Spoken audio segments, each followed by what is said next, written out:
Abeni was born on a night when the sky itself seemed to be in mourning. The moon hid behind thick clouds, and the stars refused to shine, as if the heavens had turned their faces away from the earth. Rain fell softly at first, then harder, drumming against the thatched roofs of Awaken village, carrying a sadness that no one could explain.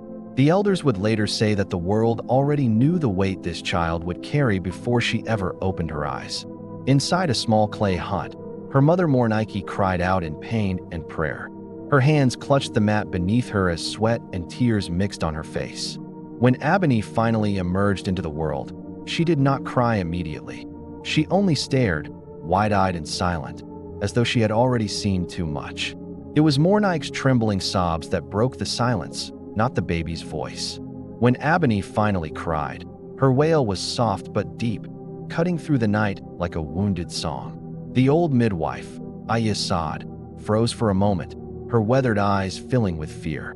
"This child's spirit is ancient," she whispered, barely loud enough for the walls to hear. "She has come carrying a destiny heavier than her body." Those words hung in the hut like smoke that refused to clear. They named her Abeni, meaning the one we begged for, because Mornike had prayed for years to conceive. Yet even as the name was spoken, unease settled into the room. Baby Abeni's eyes followed unseen movements in the shadows, and she quieted whenever the wind blew, as if listening to something no one else could hear.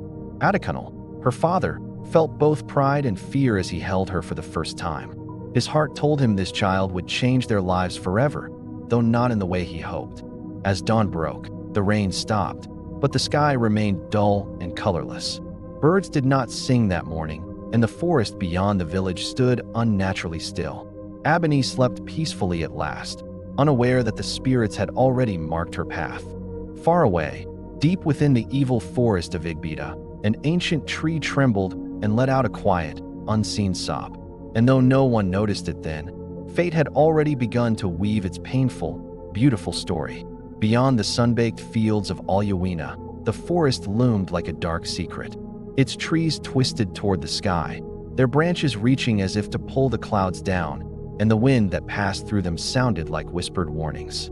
The villagers called it Igbita, the evil forest, and parents warned their children never to step beyond its edge. Legends said spirits roamed freely there, weeping for the lost, the betrayed, and the cursed. No one who entered ever returned the same, if they returned at all. Children huddled around fires at night, imagining what lurked beyond the safe boundaries of their village. Some swore they had seen red eyes blinking in the shadows, or heard laughter that chilled the bones. The elders, voices thick with fear and respect, told stories of travelers who disappeared, only to be found later days, weeks, or years later, hollow-eyed and silent. Even brave hunters carried charms and amulets, and many said the forest had a memory, a mind of its own that judged those who dared step inside. Abeni, however, felt something others did not. While the villagers trembled at the thought of the forest, she felt a pull, quiet, insistent, and strangely comforting. She would sit at the edge of the village for hours, listening to the distant wails carried by the wind. Sometimes the cries were soft, like a child's lament. Other times, they roared through the trees, full of anguish that gripped her chest. No one else seemed to hear these cries, yet they filled her nights with longing and fear alike. The forest seemed alive to Abeni. She noticed small things others dismissed: a leaf trembling in a place where no wind blew, the sound of water trickling through roots though no river was near, the shadow of a figure standing just beyond sight. She spoke softly to the wind, to the trees, as though they were friends, and often woke to find a branch touching her shoulder, as if to answer. Even the elders, wise in years and wary of everything, began to murmur about the girl who listened to the forest. "She hears the spirits," they said. "The forest speaks to her, and that is dangerous." Yet Abeni was not afraid. She had lost much in her young life: her father's anger, her mother's illness, and she sensed the forest held answers she could not find in the village.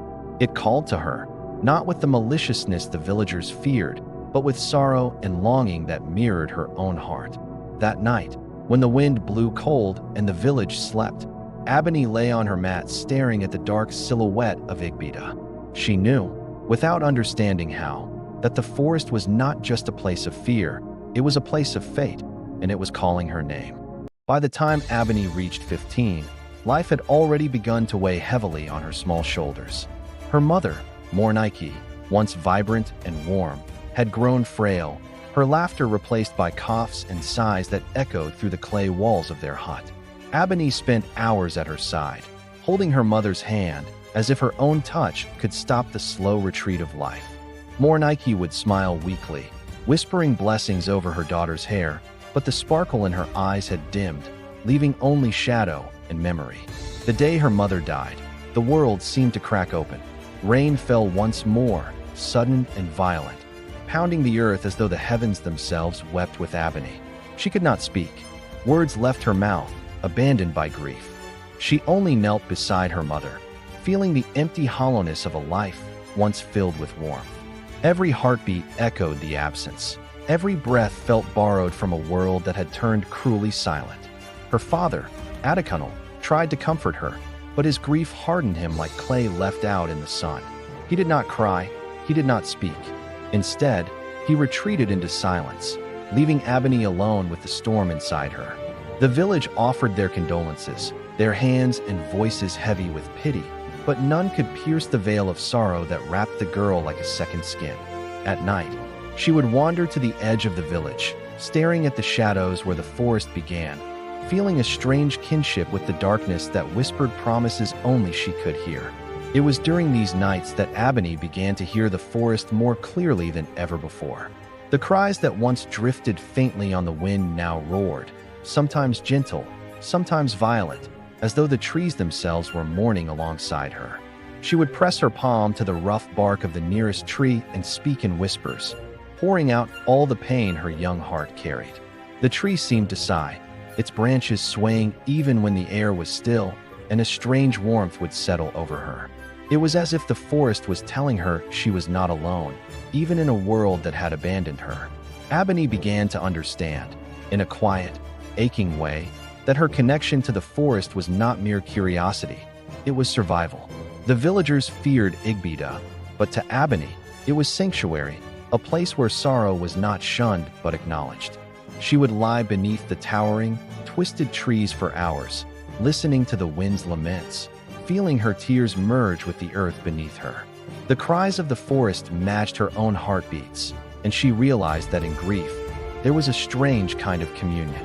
It was in this communion, fragile and silent, that Abeni's fate began to stir, whispering that her story had only just begun. The sun rose that morning like a dull coin in a gray sky.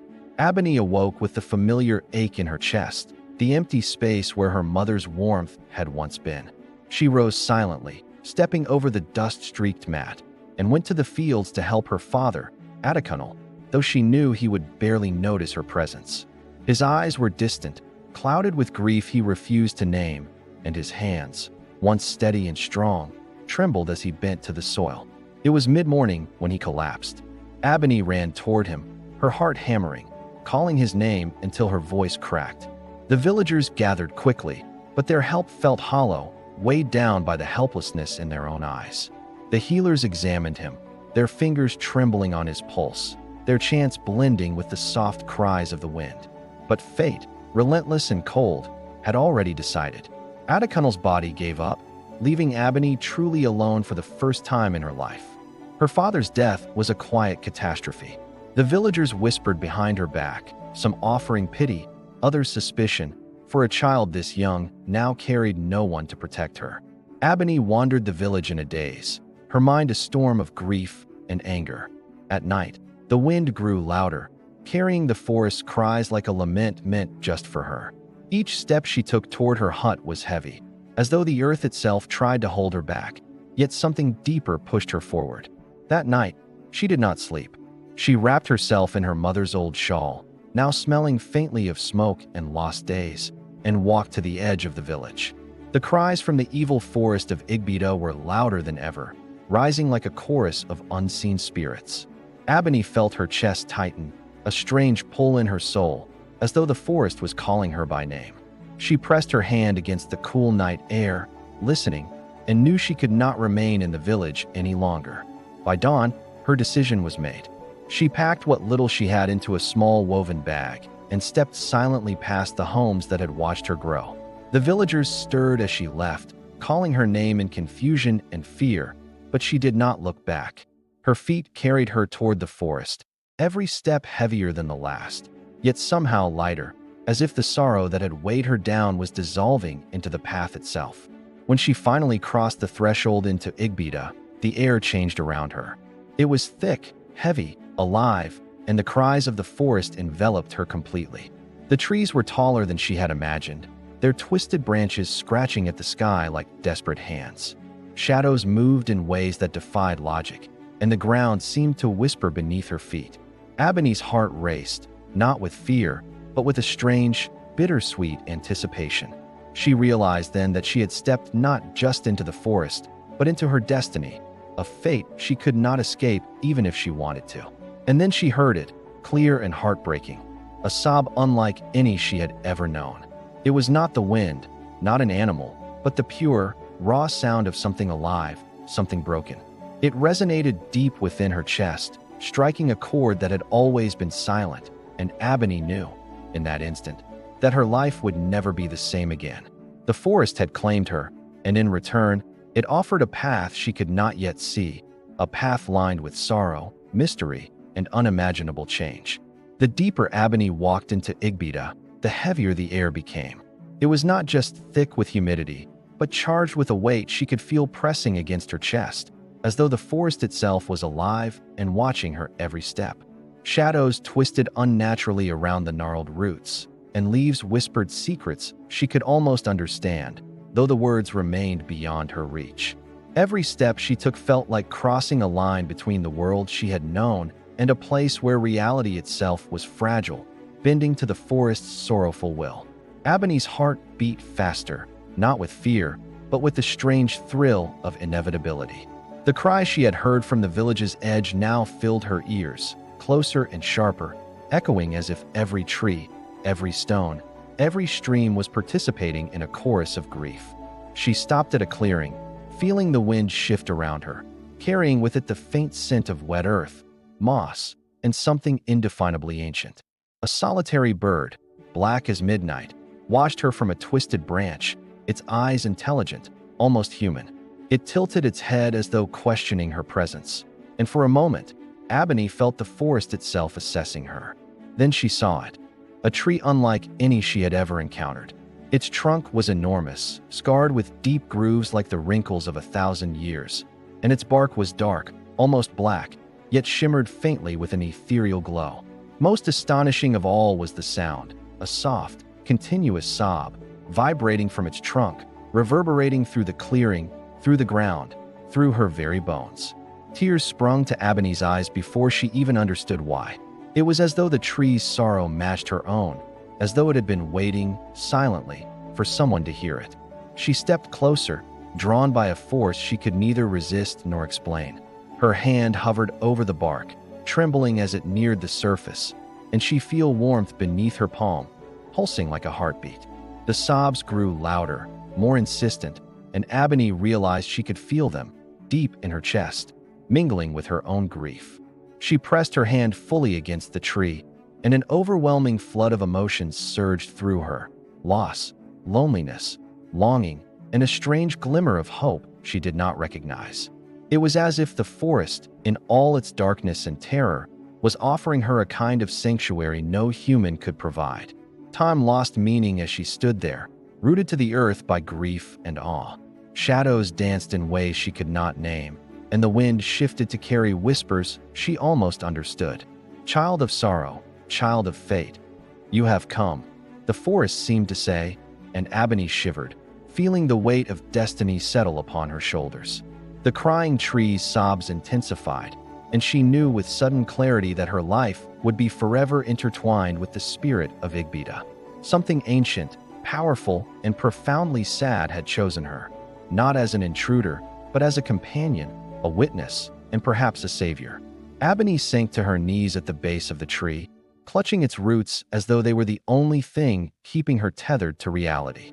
Her tears fell freely, joining the silent lament of the forest, mingling with centuries of sorrow hidden in its roots. For the first time in her life, she felt truly understood, not by people who had abandoned her, but by the living, breathing heart of the forest itself. And though fear lingered at the edges of her mind, it was overpowered by a sense of destiny, of a path she could not yet see, but that would define everything she would become. The crying tree had found her, and in that moment, Abeni knew her fate had changed forever. The forest allowed her to see, to feel, and to remember, and with every heartbeat, she felt the weight of her destiny pressing upon her shoulders. She realized then that the tree was not merely crying, it was teaching, opening her eyes to a truth older than her own life. The forest had chosen her to carry its sorrow and to understand the unseen threads that bound the living to the spirits. And then, the sobs softened into a whispering lullaby, melodic yet mournful, wrapping around Abeni like a shawl. The tree seemed to pull her closer, roots curling slightly above the earth as if inviting her to stay.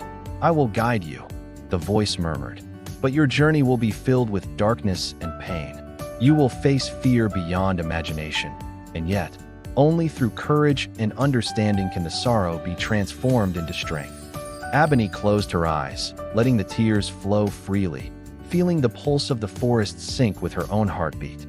Somewhere deep inside, she understood that she was no longer merely a girl who had lost her parents. She was now part of something larger, a living thread in the tapestry of the forest's grief, and her life's meaning had shifted forever. Hours passed, or perhaps only minutes. Time had lost its usual rhythm under the canopy of the forest. The sobbing ceased completely, leaving an almost sacred silence. Abeni's knees ached, her body was stiff, but her heart felt strangely lighter, as though a fraction of the sorrow she had carried had been shared, acknowledged, and honored. She knew the crying tree had given her the first gift of understanding. That grief was not merely to endure, but to transform, to guide, and ultimately, to teach.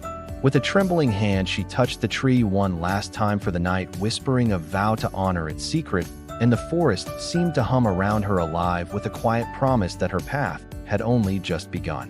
Abeni did not sleep that night. The moon peeked shyly through the dense canopy, casting pale silver streaks across the forest floor. The cries of distant animals mingled with the whispers of the trees, forming a symphony of life and sorrow that seemed to speak directly to her soul. Her hand still rested on the bark of the crying tree, and she felt a vibration beneath her fingertips, soft at first, then growing stronger, like the steady beating of a heart that belonged to the forest itself. Then, without warning, her vision blurred, and the world around her dissolved into darkness. A soft, golden light emerged from the center of the tree, illuminating the clearing with a warmth that contradicted the eerie shadows. Shapes began to form within the light, fleeting, ghostly, yet distinct. She saw faces she did not recognize, a young woman smiling with joy, a child running through fields of flowers, a mother embracing her daughter. But as she watched, the scenes twisted, shadows creeping into the happiness, turning smiles into screams, laughter into wails. Abeni's chest tightened as she realized the forest was showing her what could be, or perhaps what might happen if sorrow went unchecked. She saw the villagers of Awaken, faces she knew, falling into despair after her disappearance. She saw herself wandering alone, lost and afraid, yet strangely resolute, guided by the cries of the forest. And then, she saw something else, a figure cloaked in darkness, moving silently through the trees, watching her, waiting. Fear gnawed at her stomach, yet a strange resolve began to bloom in her heart. The crying tree's whisper filled her mind again, gentle but firm.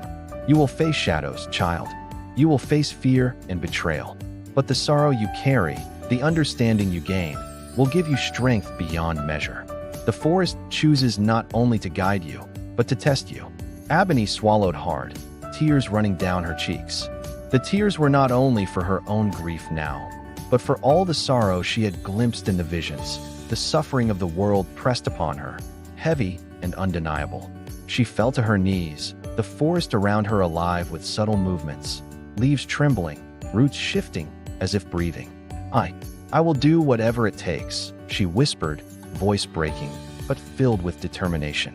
Her fingers dug into the forest soil, connecting her to the earth, to the tree, to the whispers that had chosen her. And as the golden light faded and the forest returned to its natural darkness, Abeni felt something ignite within her, a flicker of power, a pulse of destiny, a certainty that her life would never again be ordinary.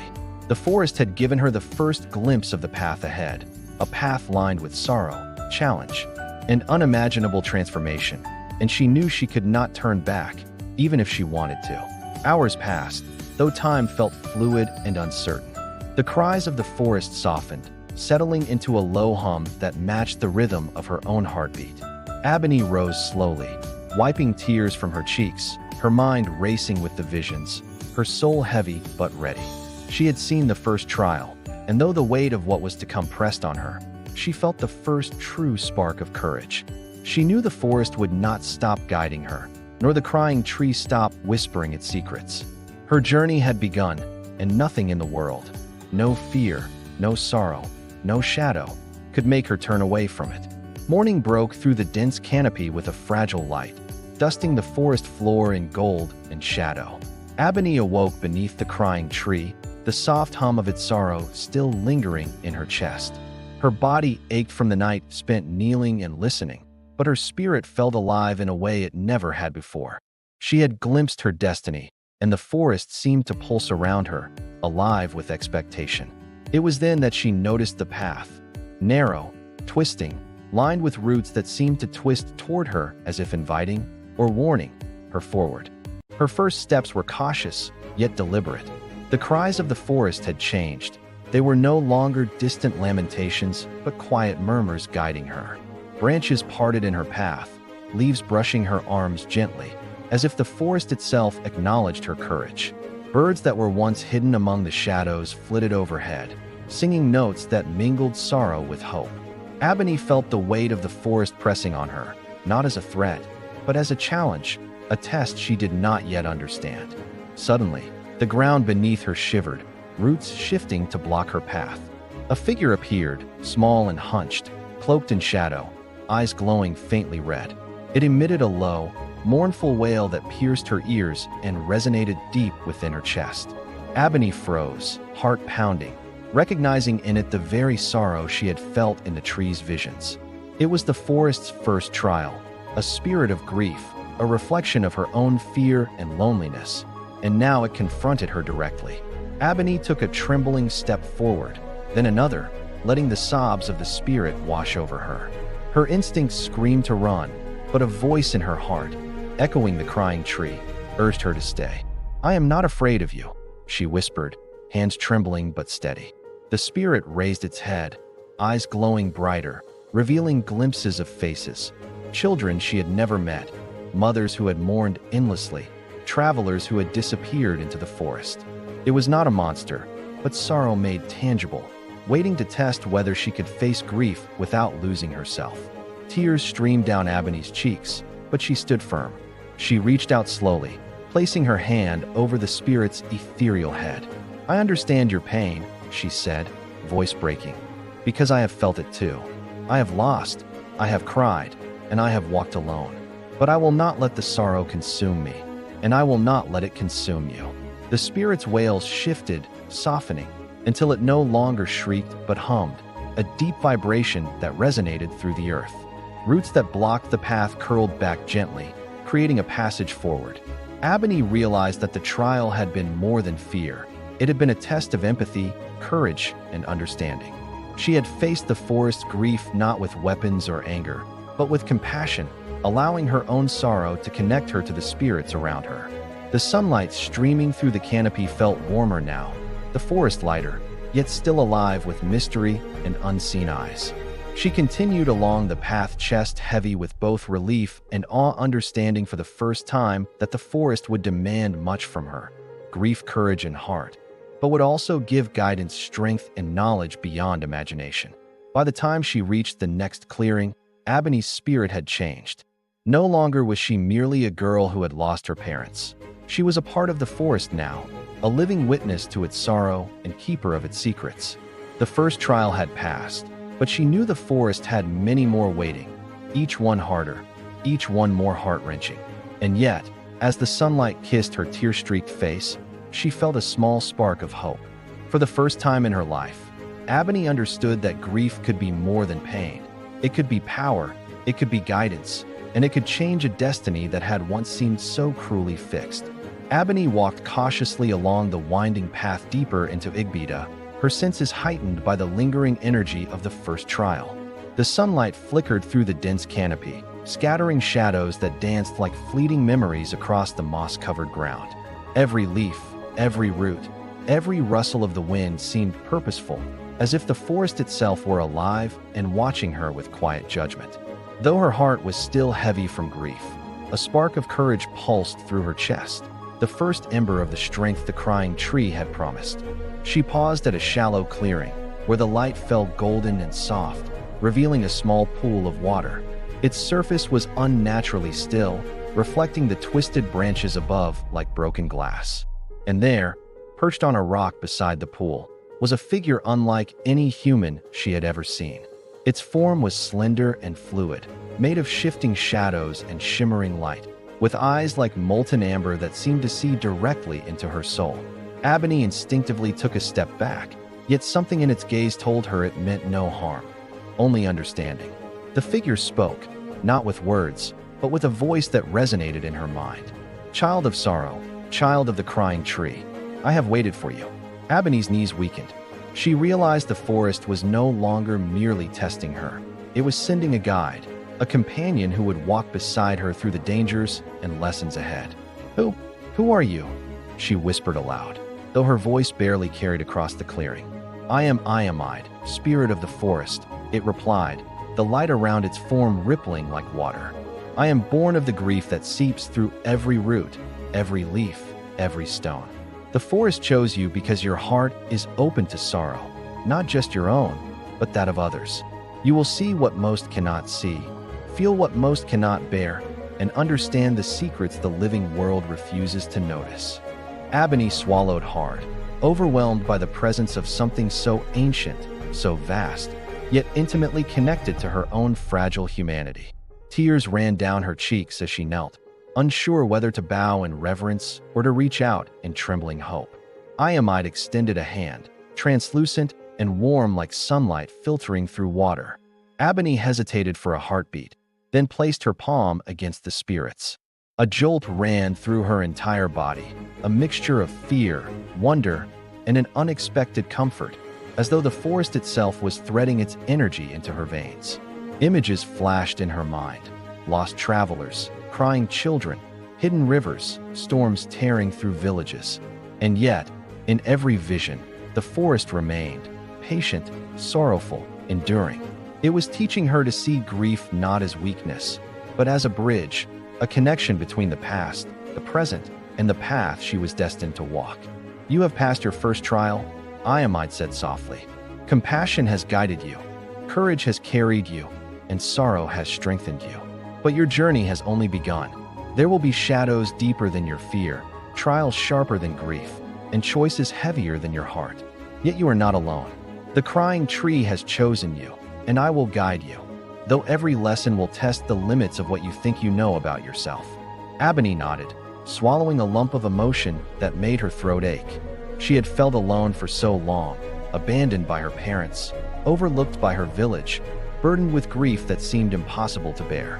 Yet here, in the heart of the evil forest, standing before a spirit older than memory, she felt the first stirrings of purpose. A glimmer of hope flickered in her chest, fragile but undeniable. She had found a companion, a guide, and perhaps, for the first time in her life, a place where her sorrow had meaning. As they began walking together deeper into the forest, the shadows seemed less threatening, the cries of the trees less mournful and more like whispered encouragement. Abeni glanced at Iamide, feeling a strange warmth radiate through her chest. Not just comfort, but connection, like two halves of the forest's memory finally meeting. She understood, even now, that the journey ahead would not be easy. Yet she also understood that she would never walk it alone again. The forest had claimed her, yes, but it had also chosen her, as witness, as protector, and perhaps one day, as healer. Abeni and Iamide moved silently through the dense heart of Igbita, the forest alive with whispered secrets. Light filtered only in shards through the thick canopy, turning every shadow into a possible threat. The air smelled of damp earth, moss, and something faintly metallic, like old blood, a scent that made her stomach twist with both fear and anticipation. For the first time, she felt the weight of the forest not as sorrow alone, but as something alive, something testing her every step. Iamide paused, its amber eyes scanning the twisting path ahead. "There is darkness here, child," it said softly, its voice vibrating in her mind. "Not all sorrow is gentle, and not all trials are forgiving. You must face it, and you must not turn away. Fear will whisper lies, but courage will anchor your heart." A sudden rustle from the undergrowth made her jump. A figure emerged, tall and grotesque, its limbs elongated and twisted as if grown from the forest itself. Its face was a shadow, eyes glowing faintly red, mouth twisted into a grin that made her chest tighten. This was not sorrow like the first trial. This was anger, malice, the raw manifestation of the forest's pain turned bitter. Abeni's knees trembled, but she stood firm, gripping the roots of a nearby tree for support. The creature moved silently, circling her, eyes locked on hers. Whispers filled her ears, voices of those she had lost, her mother's cough, her father's sigh, her own tears from nights spent alone. "Run," they hissed. "You are weak. You are nothing." Her chest ached as grief and fear tangled within her. But she remembered the crying tree, its warm pulse, its understanding of sorrow, and Iamide's words echoing in her mind. Courage would anchor her heart. Abeni closed her eyes, letting the memories flow through her, not as pain, but as power. "I am not nothing," she whispered, voice trembling yet firm. "I am sorrow. I am hope. I am strength." The creature shrieked as if hearing her words, twisting violently, roots and shadows writhing around it. A golden light pulsed from her chest, small but intense, echoing the pulse of the crying tree itself. The darkness recoiled, faltering under her resolve, the whispers fading into the wind. With a sudden surge, Abeni stepped forward, hand outstretched, and touched the creature with all her compassion and courage. The forest seemed to hold its breath as the darkness shivered, then dissolved into shadowy mist, leaving only silence and a faint echo of sorrow. Abeni collapsed to her knees, exhausted, tears streaming down her cheeks, not from fear, but from release, from understanding that darkness, too, could be faced and transformed.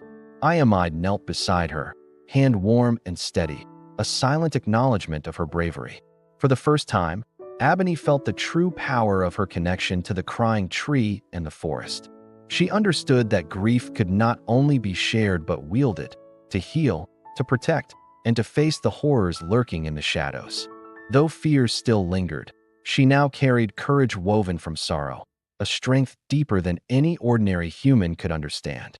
The forest had tested her, shown her its darkness, and she had survived, not by fleeing, but by embracing her own heart, her own grief, and her own power.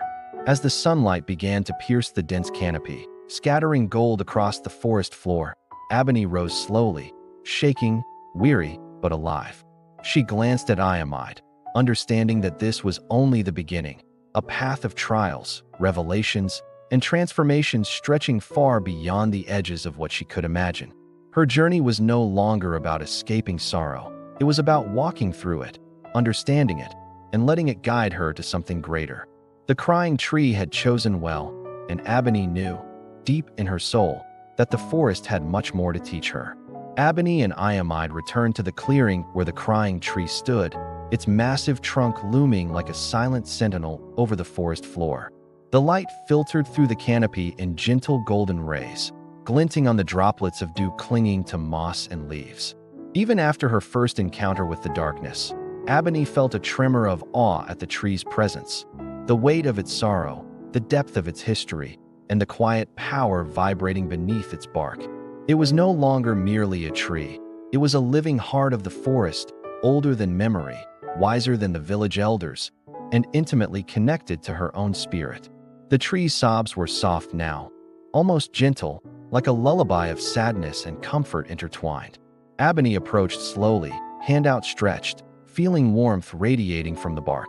She pressed her palm against the coarse surface, and instantly a ripple of light pulsed beneath her fingertips, spreading up her arm and into her chest.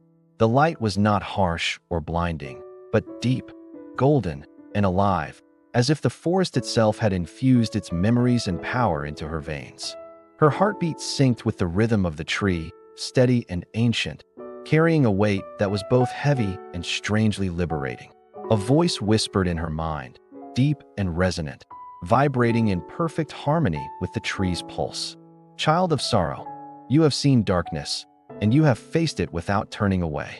Now, you must learn the first secret. The tears of this tree are not merely sorrow. They are memory, power, and foresight. They carry the grief of those who have suffered, the hope of those who endure, and the guidance for those who are chosen." Abeni's eyes widened, tears brimming anew, not from pain, but from wonder. The tree's sobs, she realized, were a gift, not a curse, a way to understand life, death, and the invisible threads that tied every living thing together. The light pulsed again, stronger this time, revealing visions within its glow. She saw her mother, Mornike, smiling at her as if alive once more, the warmth of her embrace palpable. She saw her father, Atakunal, standing proud and gentle, guiding her with silent encouragement. She saw faces of strangers, villagers, lost travelers, and spirits, all connected by the tree's sorrow, all holding a fragment of the forest's memory. And then, she saw herself, not as a frightened girl, but as a force intertwined with the forest, able to move through sorrow, face darkness, and transform grief into strength. "Every tear carries a story, Abeni," the tree whispered. "Every drop of sorrow contains knowledge. You are chosen to hold these stories, to witness them, to learn from them, and one day, to guide others through the shadows they fear. But power comes with burden, and knowledge comes with responsibility. You must honor the sorrow, never misuse it, and always remember, empathy is your greatest strength." Abeni pressed her forehead to the tree's trunk, letting the warmth, light, and sorrow flow through her completely. She felt centuries of pain and hope, of despair and resilience, flooding into her heart, filling her with both heaviness and purpose. For the first time, she understood the true nature of the crying tree. It was a mirror for the heart, a guide for the soul, and a source of unimaginable wisdom. Tears streamed down her face, but they were not only hers. They belonged to the forest, to the tree, to every soul the world had abandoned or forgotten. And in that sacred communion, Abeni felt the first real stirrings of power, courage, and destiny within her. As the sun rose higher, filtering through the dense leaves and warming the clearing, Abeni stood slowly. Her hands were still tingling with the energy of the tree, her chest heavy with understanding, yet her heart lighter than it had ever been. Iamide hovered nearby, amber eyes reflecting pride and quiet encouragement. "You have learned well, child," the spirit whispered. "But remember, this is only the beginning. The forest has more lessons, more trials, and more truths to reveal, some gentle, some terrifying, and all necessary." Abeni nodded, swallowing a lump of emotion that made her throat ache. She realized now that the forest, the crying tree, and the spirit guiding her were all part of a journey that would shape her completely. Her grief had brought her here, but courage, empathy, and understanding would carry her further than she could ever imagine. And though the path ahead was uncertain, she no longer feared it. She felt ready, chosen, and alive. The morning sun barely pierced the dense canopy of Igbita, scattering fragmented light across the forest floor. Abeni knelt once more before the crying tree, her hands brushing the rough bark that pulsed with warmth, alive with memories and unspoken secrets. Iamide hovered quietly nearby, amber eyes reflecting both anticipation and concern. "Today," the spirit whispered, "the tree will show you what is yet to come, not to frighten, but to prepare. You will see your path, your trials, and the choices that will define you." Abeni's heart thumped violently in her chest, a mixture of excitement and fear. She placed both palms on the tree, closing her eyes and listening to the subtle rhythm beneath her fingers, the heartbeat of centuries, of countless lives and lost souls intertwined with the forest's grief. Slowly, the golden light began to spread, brighter than she had ever felt, enveloping her entirely.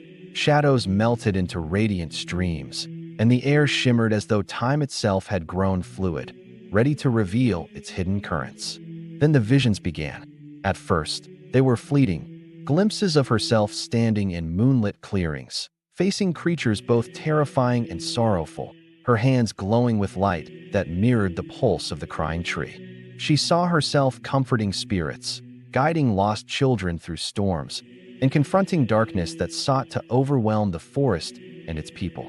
And yet, there were moments of beauty intertwined, streams sparkling under the sun, the laughter of unseen children, the gentle sway of the forest responding to her touch.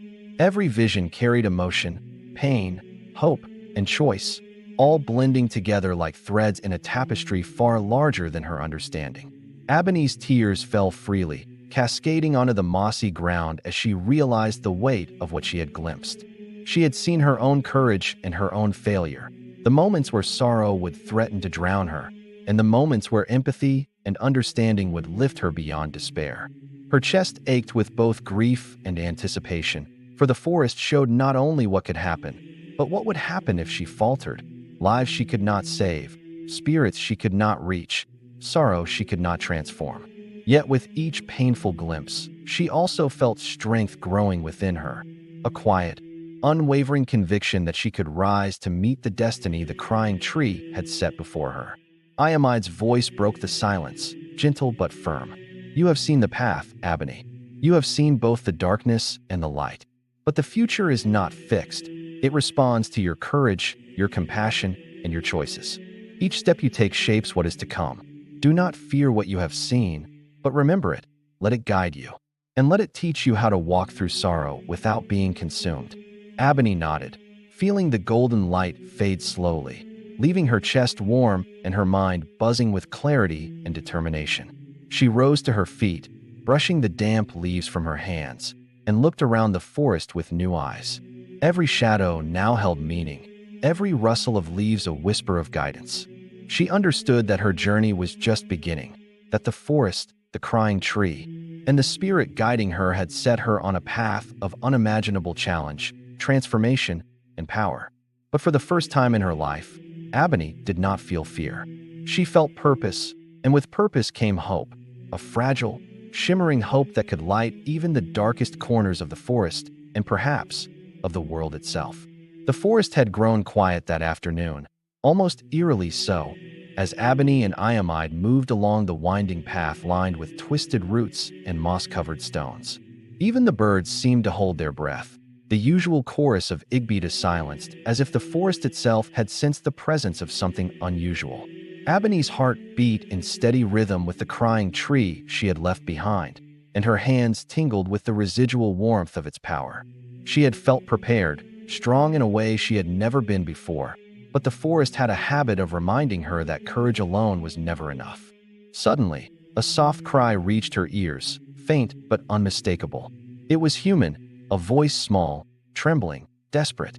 Abeni froze, straining her ears, and the cries grew louder, coming from a narrow path veiled in shadow.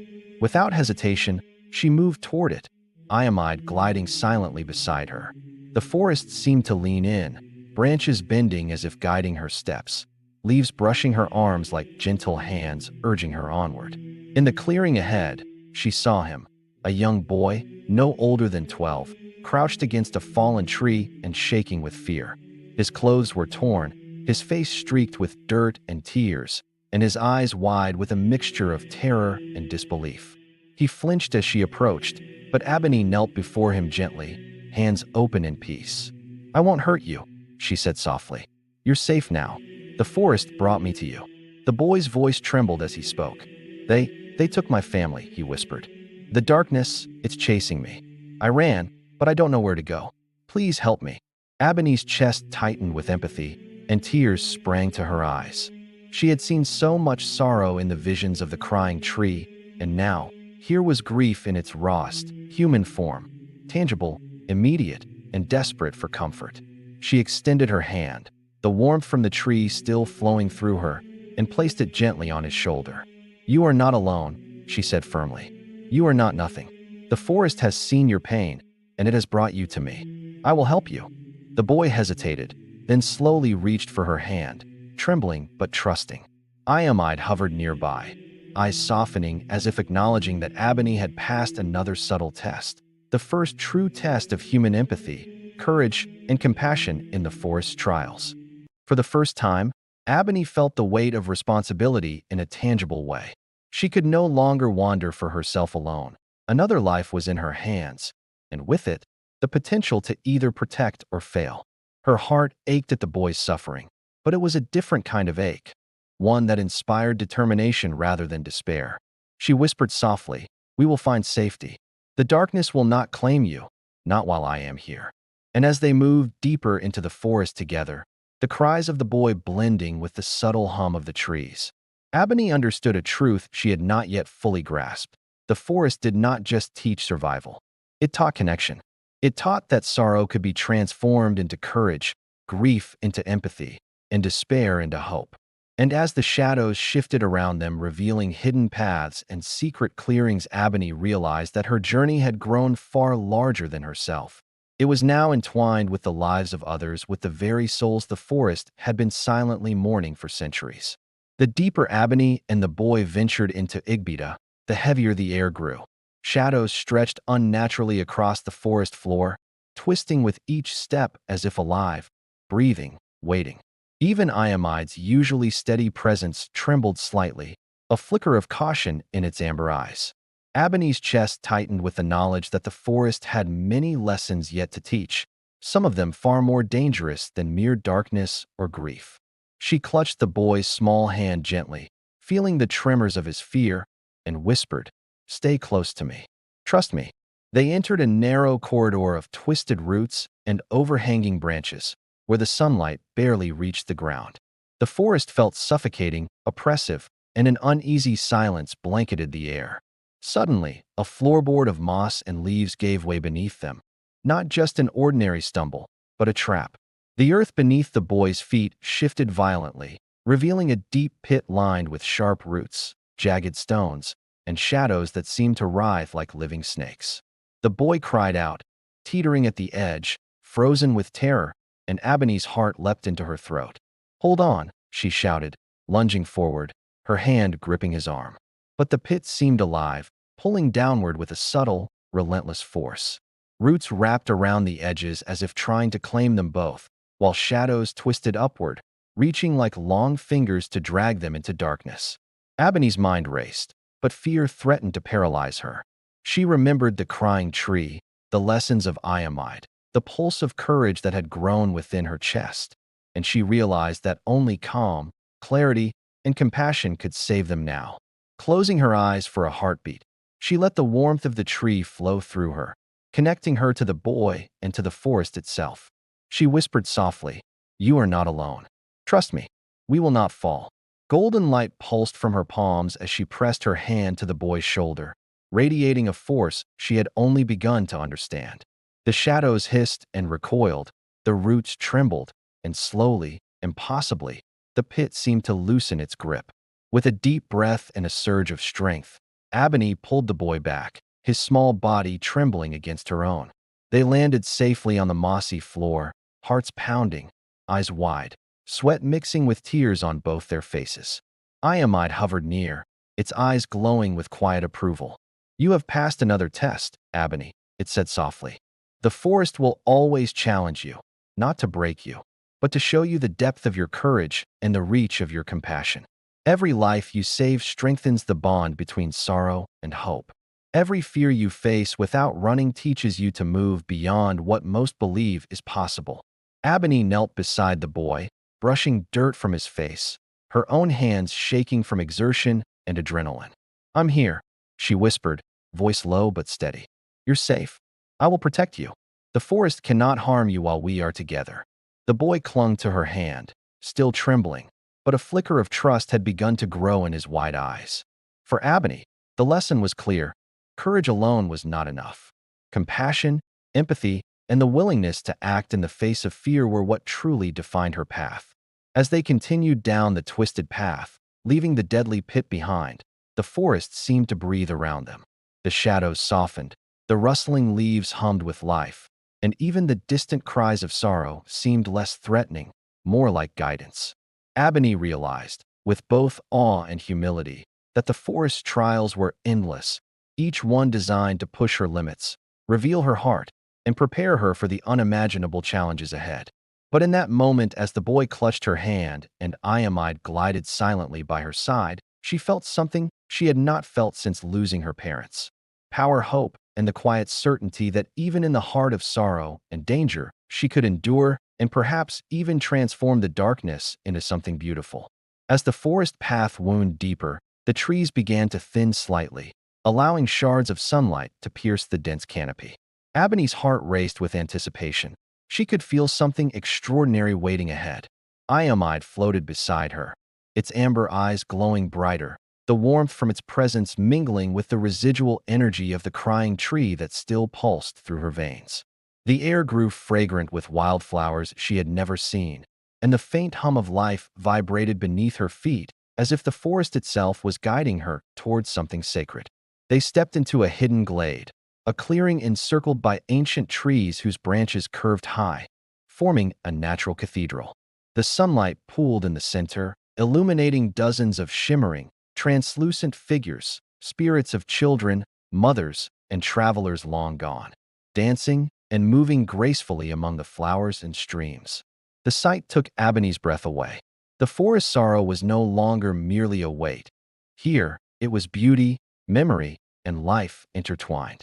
The spirit's laughter, soft and melodic, mingled with the whispers of the trees, creating a symphony that resonated directly in her chest. One spirit, a young girl with hair like spun silver, floated forward and smiled at Abeni. "You are the child of the crying tree," she said, her voice gentle yet filled with an ancient wisdom. "We have awaited you. The forest has tested your courage and your heart, but now you must learn the ways of its magic, the power of sorrow, the strength of empathy, and the light hidden within darkness." Abeni knelt slowly, overwhelmed by the presence of so many souls and the gravity of their words. She felt tears spring to her eyes, tears not of grief this time, but of wonder, connection, and the first stirrings of hope that her journey might truly transform more than just herself. The silver-haired spirit extended her hand, and Abeni reached out to touch it. The moment their fingers met, a surge of energy pulsed through her body, filling her chest with warmth and light. Visions appeared, rivers that could cleanse pain, whispers of sorrow that could be transformed into guidance, and the flow of life and death intertwined in ways she had never imagined. The spirits moved around her, each teaching subtle lessons through gestures and visions. One showed her how to call on the forest to reveal hidden paths, another demonstrated how tears could heal both body and soul, and yet another revealed that courage was not the absence of fear, but the choice to act despite it. Abeni knelt in the soft grass, absorbing every lesson, every vibration, every pulse of the glade. Her hands tingled with the forest's energy, and she realized she was no longer merely a visitor. She was a participant, a thread woven into the ancient tapestry of Igbida. Iamide hovered nearby, pride evident even in its silent presence. "You have been chosen for this," the spirit whispered. "The crying tree guided you here, and now the forest entrusts you with its wisdom. Remember, child, sorrow is not weakness. It is knowledge, power, and guidance. And one day, you will use it to protect, heal, and transform." Abeni's tears flowed freely, but now they were mingled with a fierce joy, awe, and a deep sense of purpose. She stood slowly, feeling the energy of the forest and the spirits coursing through her veins. The hidden glade had given her not only knowledge but a profound understanding of her place in the world and the forest. She was no longer just Abeni, the orphaned girl. She was Abeni, the chosen, the witness, and soon, the guardian of sorrow's deepest truths. And as the spirits faded back into the light and shadows of the glade, Abeni knew with certainty that her journey had only just begun, a journey that would test every ounce of her courage, compassion, and heart, and perhaps, one day, change not only her fate but the fate of the entire forest. Abeni stepped carefully through the glade, the boy still clutching her hand, his small body trembling but slowly regaining a sense of courage. The lessons from the spirits pulsed through her veins like a warm current. mingling with the heartbeat of the crying tree that still throbbed deep within her chest. She could feel the forest's energy around her, the whispering leaves, the shifting shadows, the subtle hum of life, all waiting for her to understand its rhythm and call upon it. Iamide glided silently beside her, amber eyes gleaming, as though testing whether Abeni had truly absorbed the knowledge of the glade. "I am ready," she whispered, voice shaking, yet filled with newfound determination. "I can protect him. I can protect us."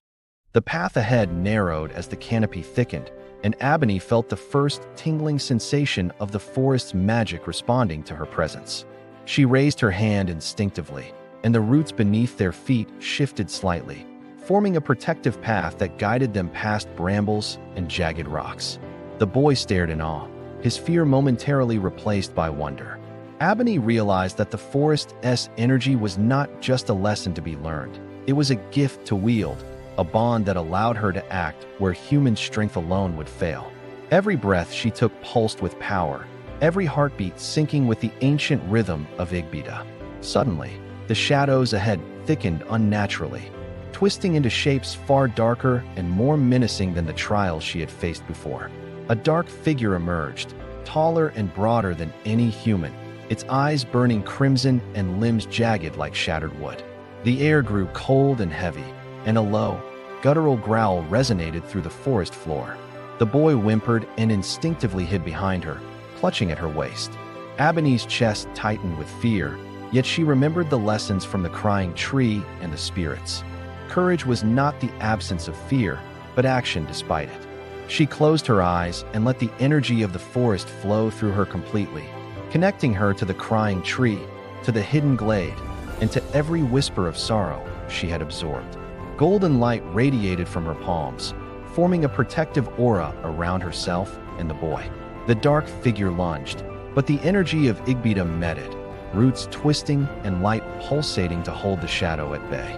Abeni's voice rang out, clear and steady, as she called on the power of empathy and courage she had learned.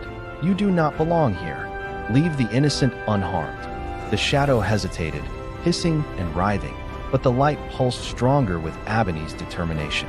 She realized then that the forest's magic was not just force. It was intention, compassion, and understanding of the sorrow that fueled all living things. Her golden aura expanded, pushing the darkness back until it dissipated into mist, leaving the forest silent except for the gentle hum of life and the distant sob of the crying tree. The boy stared up at her, wide-eyed, and whispered, "You saved us." Abeni felt tears streak her cheeks, a mixture of exhaustion, relief, and awe at the power she now held, not for herself, but to protect others, to transform sorrow into action. Iamide hovered close, a faint glow of pride radiating from its form. "You have learned quickly, child," the spirit whispered. "The forest's power flows through those who understand grief and compassion. You have proven that you can face darkness, protect the innocent, and wield sorrow as strength. But this is only the beginning. Greater threats, deeper trials, and more profound lessons await you." Abeni nodded, clutching the boy's hand tightly, feeling the warmth of the forest coursing through her body. She understood now that her journey was no longer just survival. It was transformation, responsibility, and purpose. The forest had chosen her to walk its path, to harness its sorrow and magic, and to protect the vulnerable. And though fears still lingered at the edges of her mind, she felt an unshakable certainty that she could face whatever lay ahead, because the forest, the crying tree, and the spirits had taught her how to rise above it stronger, braver, and full of hope. As Abeni and the boy moved further through the dense heart of Igbita, the forest seemed to grow quieter, heavier, as though warning them of an unseen presence. The shadows stretched unnaturally across the twisted roots, curling like fingers in the dim light. Iamide hovered close, its amber eyes sharp, alert, the first sign that this challenge would not come from spirits or shadows alone. Abeni felt a tightness in her chest, a mixture of anticipation and unease, sensing that the forest had something far more complicated in store. From behind a cluster of moss-covered boulders, a figure emerged, a man, ragged and wild-eyed, with clothing torn and smeared with mud and blood. Abeni froze, recognizing the tension radiating from him. Fear, desperation, and something darker, greed twisted into rage. The boy shrank behind her, clutching at her waist, his small body trembling. "You shouldn't be here," the man snarled, voice hoarse from shouting and wandering in the forest. "I have been waiting for what is yours. Don't touch it, girl, or you'll regret it." Abeni's heart sank as she realized he was not merely lost. He had been corrupted by desperation, perhaps twisted by the forest's sorrow itself into cruelty. The man's eyes flicked between her and the boy, calculating, dangerous, and full of suspicion. She could feel the malice emanating from him, a raw, human darkness far different from the forest shadows she had faced before. Iamide's wings twitched, and the spirit whispered, "This is your first human adversary. Corruption, greed, fear. These are more dangerous than any shadow, for they are born in the heart of men. You must face him, protect the boy, and hold your compassion even as he seeks to harm you." Abeni stepped forward, voice trembling but firm. "You don't have to do this," she said, holding the boy's hand tightly. "There is a better path. The forest will provide if you choose not to hurt others. You are not lost. Not yet. You can let go of this anger and fear." The man laughed bitterly, a hollow, terrifying sound. "You think a girl can save me? I've suffered too much. Everything is taken from me, and now I will take what I need to survive." The tension coiled in the air like a living thing.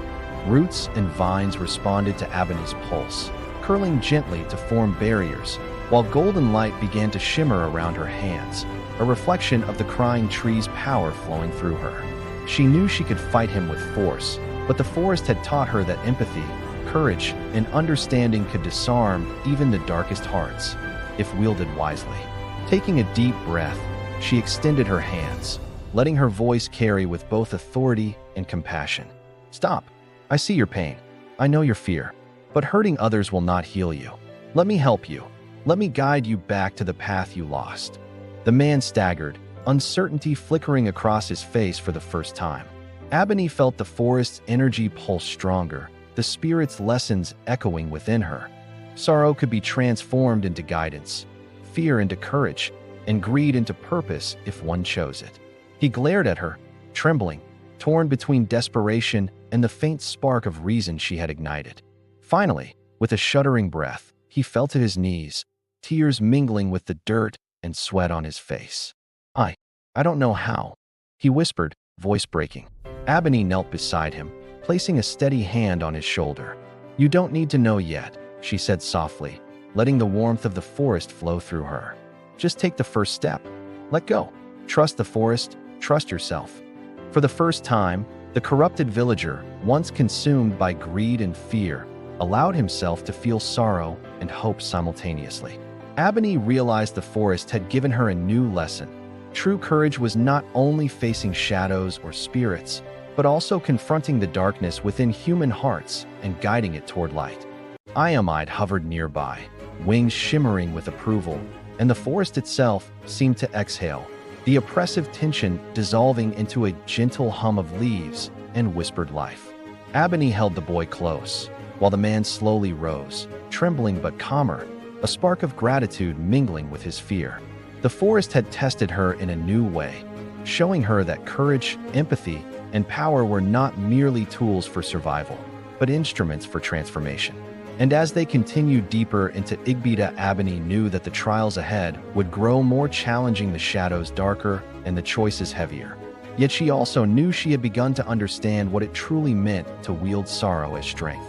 The forest grew darker as Abeni, the boy, and Iamide pressed forward, the canopy above thickening until the sunlight was little more than a faint glow through twisting branches.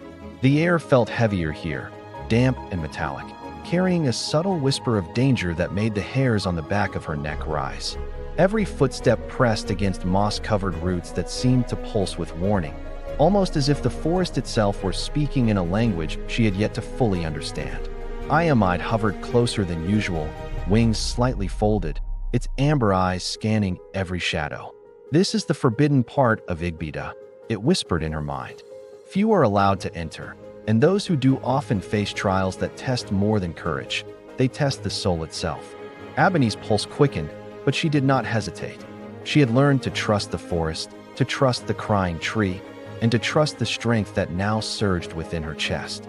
The boy held tightly to her hand, eyes wide, but she could feel him relying on her courage to guide them. Branches curled overhead like protective fingers, yet the shadows beyond them seemed alive, shifting unnaturally, hiding things just out of sight. Each step forward brought an eerie sense of history and consequence, as though this part of the forest had absorbed every sorrow, betrayal, and heartbreak that had occurred here over centuries. They reached a small clearing where the air seemed thick with sorrow itself. The ground was littered with pale leaves that shimmered faintly in the dim light, and the silence pressed down like a living weight. Then, a soft glow appeared in the center, a group of spirits hovering above the earth, their forms delicate but undeniably powerful. These spirits were unlike those of the hidden glade. Their expressions were grave, eyes filled with warning rather than welcome. They whispered in unison, voices like wind rustling through dead branches. "Child of the crying tree, heed this warning. The forest sorrow is stirring, and a great danger approaches. What walks in shadow now seeks not only the forest but the heart of its chosen. Your path will be tested beyond anything you have faced." Abeni knelt instinctively, feeling the weight of the warning press on her soul. "What danger?" she asked, voice trembling slightly, though steady with determination. One of the spirits, a tall figure wrapped in silver mist, drifted closer, eyes piercing hers.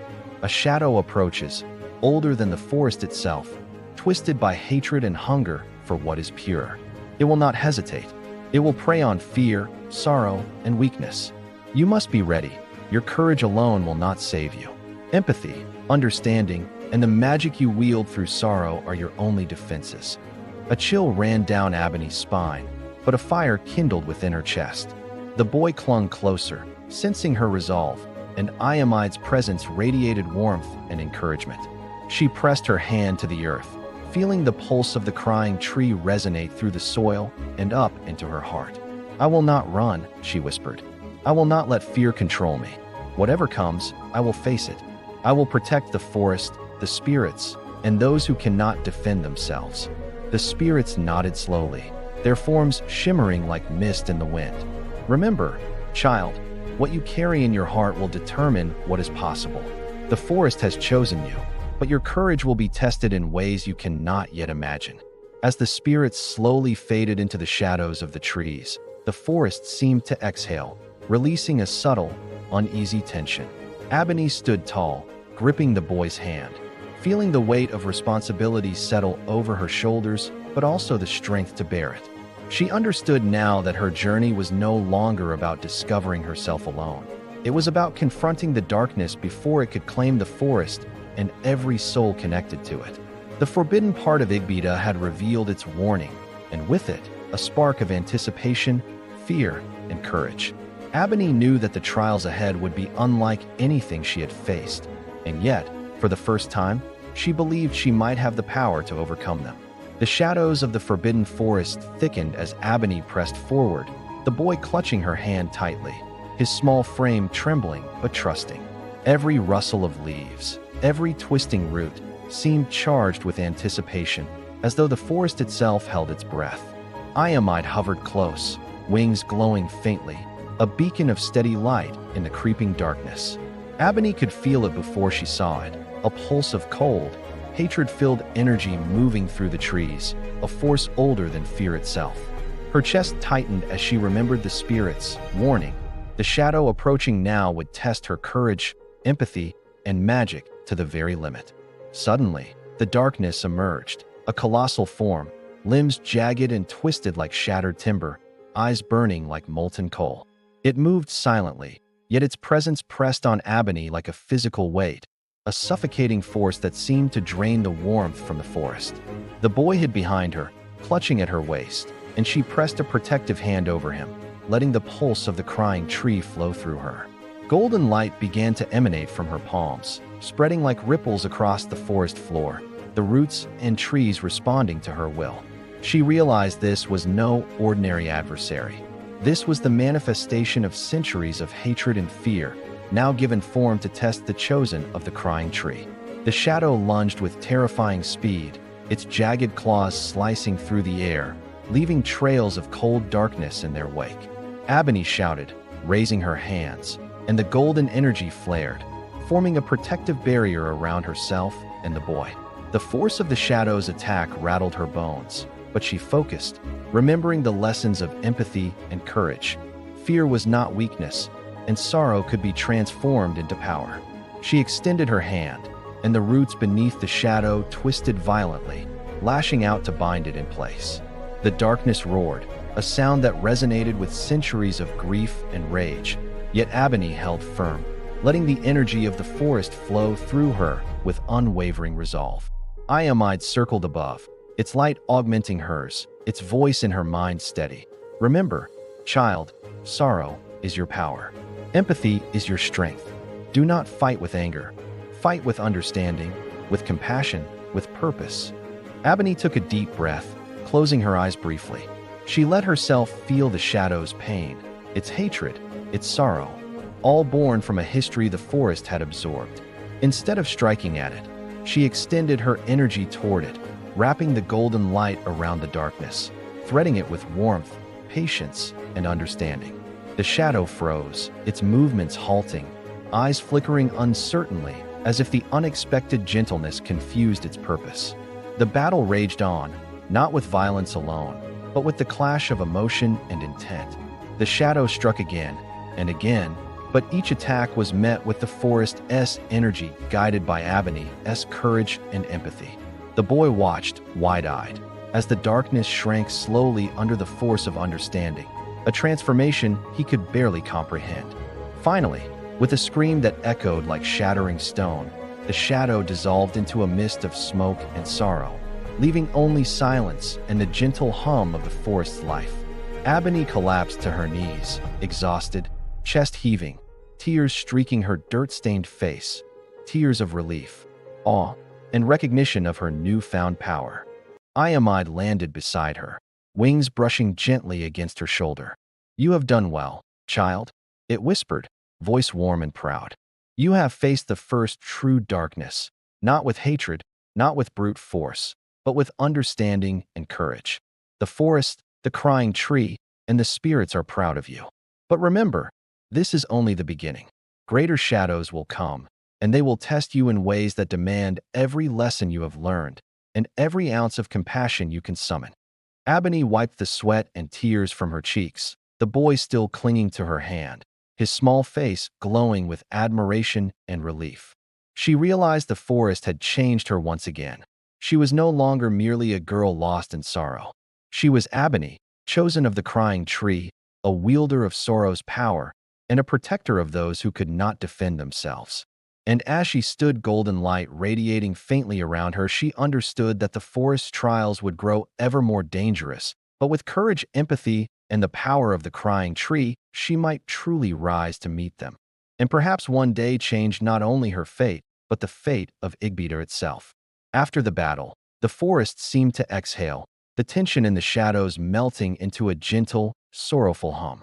Abeni knelt on the mossy ground, her hands still glowing faintly with the energy of the crying tree, her chest heaving from exertion and fear, relief mingling with wonder. The boy clung to her side, eyes wide, yet filled with trust she had earned through courage and compassion. Iamide hovered silently above, its wings folding close, as if preparing her for a revelation she had not expected, but that the forest had been holding since the day she had first stepped beneath the crying tree's boughs. The tree's sobs, soft and rhythmic, deepened suddenly, vibrating through the ground, through her bones, and into her heart. Golden light pulsed from its trunk, flowing up into the air, illuminating the forest in a surreal glow. Images flickered before Abeni's eyes, not visions of the forest, but of herself as a baby, swaddled in sorrow, held by her mother, Mornike, who whispered prayers of protection into her tiny ears.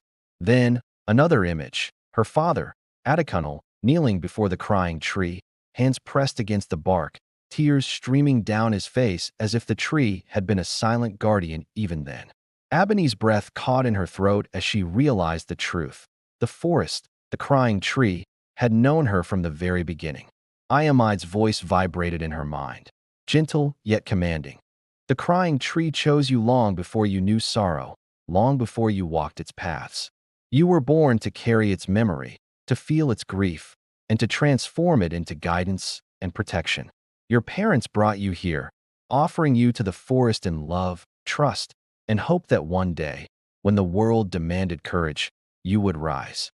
Abeni sank to her knees, tears streaming freely, mingling grief, relief, and the weight of destiny. Her parents had sacrificed everything, their safety, their presence, their lives, so she could become what the forest needed her to be. Golden light pooled around her, revealing more of the forest's secret. Moments from her early childhood hidden from memory, showing small acts of magic she had performed unknowingly, calming the cries of lost animals, healing wounded birds, and sensing the sorrow of those around her. Each act, minor though it seemed, had been the first stirrings of her bond with the crying tree, proof that her destiny had been entwined with the forest from the very beginning. She realized with a sudden, shattering clarity that her grief, her loss, and her solitude had been preparation, not punishment. Every tear she had shed, every night of fear and loneliness, had forged the heart capable of facing the darkness, of wielding sorrow as power, and of transforming grief into hope for others. Abeni pressed her forehead to the tree's trunk, sobs racking her body, as the energy of her parents' love, the forest, and the crying tree surged through her. "Mother, father, I understand now," she whispered through tears, voice breaking yet resolute. "I will not waste the life you gave me. I will honor your love, your sacrifice, and the forest that chose me." Iamide hovered silently, eyes glowing with pride and reassurance, as though acknowledging the weight of the revelation and the courage it had taken to accept it. The boy, sensing the shift in her energy, wrapped his small arms around her, offering a quiet grounding in the midst of overwhelming revelation. Abeni rose slowly, chest heaving, tears still streaking her cheeks, her entire being resonating with newfound purpose. She understood now why she had been chosen, not only to face sorrow and darkness, but to carry it, shape it, and transform it into strength and guidance. The forest, the crying tree, and even her own parents had prepared her for this path, a path that would demand courage beyond imagination, compassion beyond measure, and strength that only sorrow could forge. And as the sun broke through the thick canopy, illuminating the forest in radiant gold, Abeni felt something she had never felt before: certainty. She was exactly where she was meant to be, chosen for a reason, and ready to face whatever trials awaited her next. After the revelation of her past, the forest around Abeni seemed to shift, the light filtering through the thick canopy, taking on a mystical, golden hue. The crying tree's sobs echoed softly, resonating in her chest like a heartbeat she could feel deep within her bones. Iamide hovered near, wings shimmering faintly as if preparing her for the next trial, a challenge not of brute force, but of mind, heart, and spirit. The boy clung to her hand, his small presence a reminder that she was no longer alone in this journey. Her courage and understanding would protect not only herself, but those who relied on her. A gentle voice whispered through the clearing, soft yet commanding. "Child of sorrow, the next lesson awaits. You must see not only with your eyes, but with your heart. You must understand the hidden truths of the forest and the paths of the soul." A wave of light pulsed from the crying tree, forming a circle of golden energy on the forest floor. Within the circle appeared images, shifting and swirling, faces, memories, visions of events past, present, and potential futures. Abeni knelt, mesmerized, realizing that this was a puzzle of perception and empathy, not one solved with strength alone. She saw the boy's face among the visions, frightened yet trusting. She saw the shadow she had defeated. And she saw a series of paths, each leading to danger, hope, or sorrow, interwoven like a web of fate. Iamide's voice rang softly in her mind. "The forest will test your understanding. Choose carefully, for every choice reflects your heart and will shape the path of those who walk with you." Abeni reached out tentatively, letting her fingertips brush the golden light. Visions shifted as she did, responding not to thought alone but to intention, emotion, and empathy. She realized she could sense the fear, hope, and sorrow embedded in each path, a subtle tapestry of emotion and consequence. One path shimmered with gold, promising safety but demanding sacrifice, Another was shrouded in shadows, concealing danger but offering hidden lessons. A third sparkled faintly with silver, tempting her with the unknown yet connected to a greater truth. Her mind raced, but Iamide's presence reminded her. Clarity comes from the heart, not just the mind. Closing her eyes, Abeni breathed deeply, feeling the pulse of the crying tree and the energy of the forest merge with her own heartbeat. She extended her awareness to the boy beside her, sensing his fear and trust, and allowed that empathy to guide her hand. Slowly, deliberately, she touched the golden path, the one that shimmered with warmth, sacrifice, and connection. Immediately, the images aligned, the shifting faces and paths forming a single vision, a future shaped by courage, compassion, and careful choice. A soft glow enveloped her, a confirmation from the crying tree that she had succeeded not by knowing the correct answer, but by understanding the interwoven truths of emotion, responsibility, and foresight. Tears welled in Abeni's eyes, streaming freely down her cheeks, as the forest seemed to hum with approval. She rose slowly, golden light fading from the circle, but leaving a warmth within her chest she had never felt before. The knowledge that she could navigate not only the forest, but the intricate web of life's sorrow and choice. Iamide hovered close, wings brushing gently against her shoulder. You have seen with your heart, child. You have understood that empathy is power, foresight is responsibility, and sorrow is a guide, not a chain. The forest has chosen well. The boy squeezed her hand, looking up at her with newfound trust, and Abeni knew that this trial, unlike battles of shadow or magic, had revealed a deeper, lasting strength within herself. The forest was quiet now, yet alive, humming with possibility. Abeni stood tall, chest heaving, tears still flowing, and realized that every trial, every sorrow, and every lesson so far had prepared her for this moment. The first test of insight, empathy, and understanding that would guide the choices of her journey forever. And though she knew the road ahead would be darker, more dangerous, and more demanding than ever, she felt a quiet, unshakable certainty. She was ready.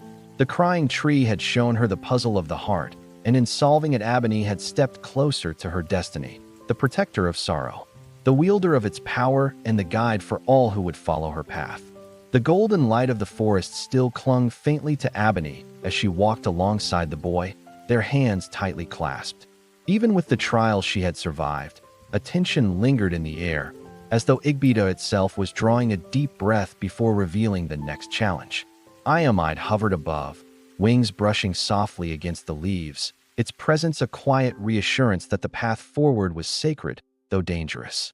Abeni could feel the pulse of the crying tree still within her chest, beating steadily, guiding her as it had from the very beginning. And now, she sensed something new, a subtle, sorrowful vibration emanating from deeper in the forest, drawing her forward with a strange urgency. They reached a small clearing where the air shimmered faintly with an ethereal glow.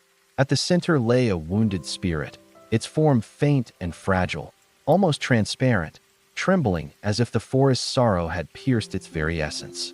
A soft, mournful moan emanated from it, twisting through the trees like a whisper of grief and loss. Abeni's heart clenched at the sight. The spirit was trapped between life and death, caught in the remnants of sorrow it could not release. "This is your next trial," Iamide whispered. "To heal this spirit, you must confront not only its grief, but your own. Sorrow cannot be forced away. It must be understood, felt, and transformed." Abeni knelt beside the trembling figure, golden energy humming in her palms. She placed her hands gently over the spirit, closing her eyes and reaching deep into her own heart. Memories of her parents, her loneliness, and the countless trials she had faced flowed through her, mingling with the spirit's sorrow. The boy watched silently, sensing the weight of the task, yet offering quiet support through his presence alone. Tears ran down Abeni's cheeks as she whispered softly, "I feel your pain. I understand your sorrow. You are not alone. Let me help you." The spirit shivered violently, the air thick with raw emotion, as though resisting the healing touch of compassion. Images of loss, fear, and betrayal flashed through Abeni's mind. Not only the spirits, but echoes of the forest's centuries of grief. It threatened to overwhelm her, yet she held firm, letting the golden energy pulse steadily, steadying the trembling heart of the spirit with her own courage and empathy. Slowly, the form began to glow, its edges smoothing, trembling fading, as though the sorrow it carried was being transformed rather than removed. Abeni's own sobs mingled with the forest's hum, a shared communion of grief and hope, as the spirit's form solidified into a radiant, shimmering presence, smiling faintly at her with gratitude beyond words. Iamide's voice resonated softly, filled with pride and warmth.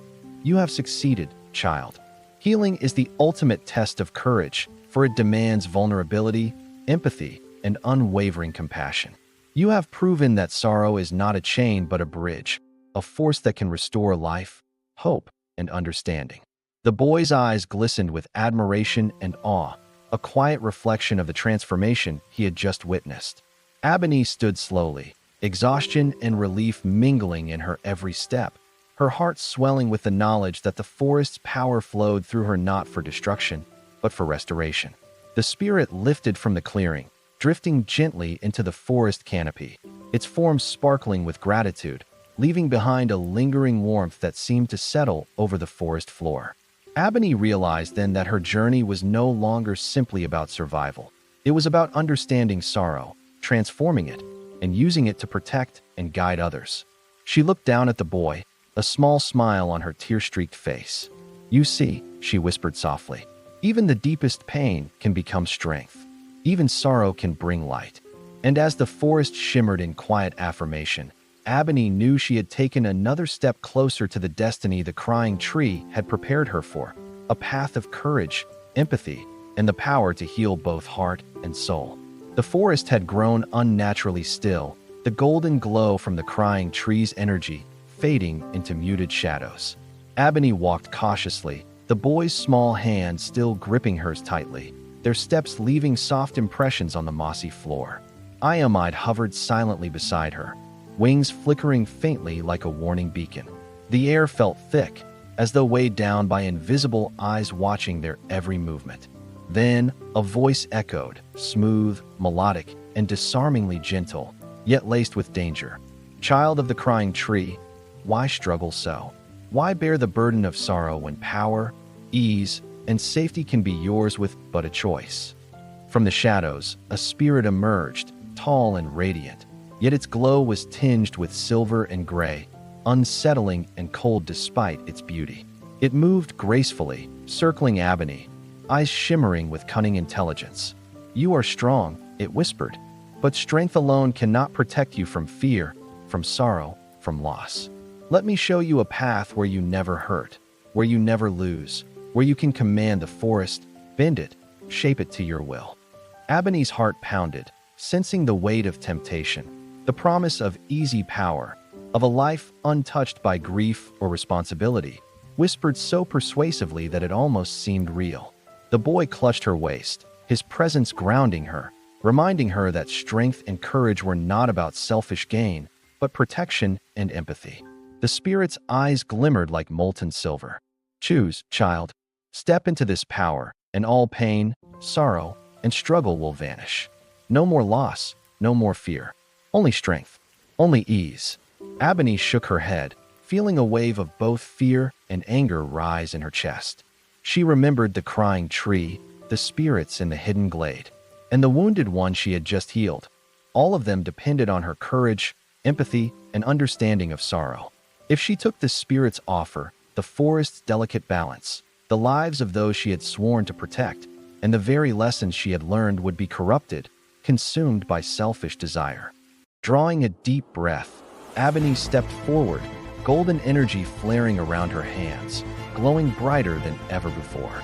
"No," she said firmly, voice steady despite the trembling in her heart. "I do not seek power to escape sorrow. I seek courage to face it, compassion to transform it, and strength to protect others." The spirit hissed, its form twisting violently as though insulted, shimmering gray shadows crackling around it. "You will regret this, child," it snarled. "You choose weakness over strength, pain over ease, sorrow over survival." But Abeni held her ground, feeling the pulse of the crying tree resonate through her body, the forest itself lending her courage. A wave of golden energy surged from her hands, flowing into the earth, roots, and air around them. The spirit screamed, a sound that echoed with centuries of temptation, fear, and rage, but it faltered under the purity of Abeni's resolve. Iamide hovered above, wings outstretched, adding its light to hers, reinforcing the forest's protection and the power of her heart. The spirit of temptation finally dissipated into a swirl of mist, leaving behind only the hum of the forest and the gentle sobs of the crying tree. Abeni sank to her knees, exhausted, tears streaming freely, both from the strain of resisting the temptation and the relief of holding true to her values. The boy's small hand found hers, squeezing it tightly. You were brave," he whispered. Abeni smiled weakly through her tears, realizing that courage was not the absence of fear, and strength was not the absence of temptation. True power came from compassion, from empathy, and from the willingness to endure sorrow in order to protect others. And as the forest seemed to breathe a sigh of approval, golden light flickering softly through the shadows, Abeni understood that she had passed yet another test, one of the deepest kind, proving that the heart, not just magic or might, determined a true guardian of sorrow. The forest had grown eerily quiet, the usual rustle of leaves and the distant calls of birds replaced by a thick, tense stillness. Abeni's hands trembled slightly, still pulsing with golden energy from resisting the spirit of temptation, but she held her head high, determined to continue. The boy clung to her side, eyes wide and alert, as if sensing that the forest was holding its breath. Iamide hovered close, wings softly shimmering, signaling both caution and readiness. A gentle, sorrowful cry drifted through the trees, fragile and haunting, tugging at Abeni's heart with a force she could not ignore. Following the sound, they reached a small clearing bathed in faint silver light. At its center stood a young girl, no older than 8 or 9, trapped within a shimmering barrier of twisting shadows and golden threads that seemed alive. Her hands pressed desperately against the invisible wall, tears streaking down her dirt-smudged face. "You can't get out. Help me," she cried, her voice breaking with fear and sorrow. Abeni's chest clenched painfully. She had faced spirits, shadows, and temptation, but nothing tugged at her heart like the raw terror of an innocent trapped and alone. Abeni knelt beside the barrier, extending her glowing hands to touch it, feeling the pulse of sorrow and fear within the magical prison. "It's okay," she whispered softly, letting her voice carry calm and empathy. "I'm here. You're not alone. I'll help you." The barrier pulsed violently in response, reacting to her touch, resisting her healing energy. Iamide circled the clearing, its wings brushing the barrier lightly, as if lending strength and guidance to Abeni. She realized that freeing the child would require more than just magic. It would require patience, understanding, and the careful blending of protection and healing, lessons she had been learning all along. Taking a deep breath, Abeni pressed her hands firmly against the barrier, golden light flowing into every twist and thread of the magical wall. She closed her eyes, focusing on the child's fear, the forest's sorrow, and the lessons of the crying tree. Slowly, deliberately, she began to weave the energy of protection and empathy together, softening the sharp edges of the barrier while strengthening the child's own courage. The girl whimpered, but Abeni spoke gently, guiding her heart to trust again. "Reach for me. Breathe. Feel the forest with us. You are stronger than the fear that holds you." Bit by bit, the barrier shivered, twisting shadows unraveling under the light of Abeni's magic, until finally, with a soft crackle and sigh, it dissolved completely. The girl collapsed into Abeni's arms, sobbing in relief and exhaustion. "Thank you," she whispered, voice muffled against Abeni's chest. Abeni held her tightly, tears streaming down her face, feeling the weight of responsibility and the depth of joy at restoring life and hope. Iamide hovered nearby, wings glowing warmly, and the forest itself seemed to pulse in approval, rustling leaves and glowing faintly in golden light. "This is your power, child," Iamide said softly in her mind. "Not only to fight, not only to resist temptation, but to heal, to protect, and to restore those who cannot save themselves. You are becoming the guardian the forest intended, courageous, compassionate, and unyielding in your resolve." The boy clutched her hand, wide-eyed. witnessing the miracle she had wrought. Abeni stood slowly, golden light fading from her hands, but leaving warmth in her chest and a renewed determination in her heart. She realized that this trial had revealed something deeper than magic. It had shown her that true strength comes from courage tempered by compassion, and that every life she touched could strengthen the bonds between sorrow, hope, and healing. The forest around them seemed to hum with life once more, whispering encouragement, and the crying trees' sobs resonated with quiet pride. And as Abeni led the girl and the boy deeper into Igbida, she knew that the trials ahead would demand everything she had learned, and more. The forest darkened as Abeni, the boy, and the rescued girl moved deeper, their steps careful on the uneven, moss-covered ground. Even the air felt heavier here, saturated with centuries of sorrow and warning. Iamide hovered just above them, wings folded close, its amber eyes scanning every shadow with an intensity that made Abeni's heart race. She could sense something powerful lurking nearby, a presence older and stronger than any shadow, spirit, or temptation she had faced before. It was a guardian, but not the protective force she had learned to trust. Something had twisted it, corrupted its purpose, and turned it into a force of judgment rather than protection. From the shadows of the ancient trees, a massive figure emerged, its armor grown from bark and stone, jagged and broken in places, covered in dark, sickly vines that pulsed like veins. Its eyes glowed crimson, the light reflecting centuries of anger, betrayal, and sorrow warped into darkness. "You dare enter this sacred ground," it boomed, voice like grinding stone. "You, child of the crying tree, are not yet worthy to tread here. Leave, or be judged by the law of the forest." The ground trembled as it stepped forward, roots rising violently from the forest floor to block their path, forcing Abeni to step protectively in front of the two children. Abeni's chest tightened, but she stood tall, feeling the golden pulse of the crying tree within her. "This forest is not yours to judge," she shouted, voice firm, yet imbued with empathy. "I am not here to defy the forest, but to protect it, and its sorrow is not punishment. It is guidance, it is life, and I will not allow you to harm the innocent." The guardian's eyes flared, crimson light brightening, and a wave of dark energy surged toward them. Abeni raised her hands, golden light radiating in response, roots twisting in protection around the children.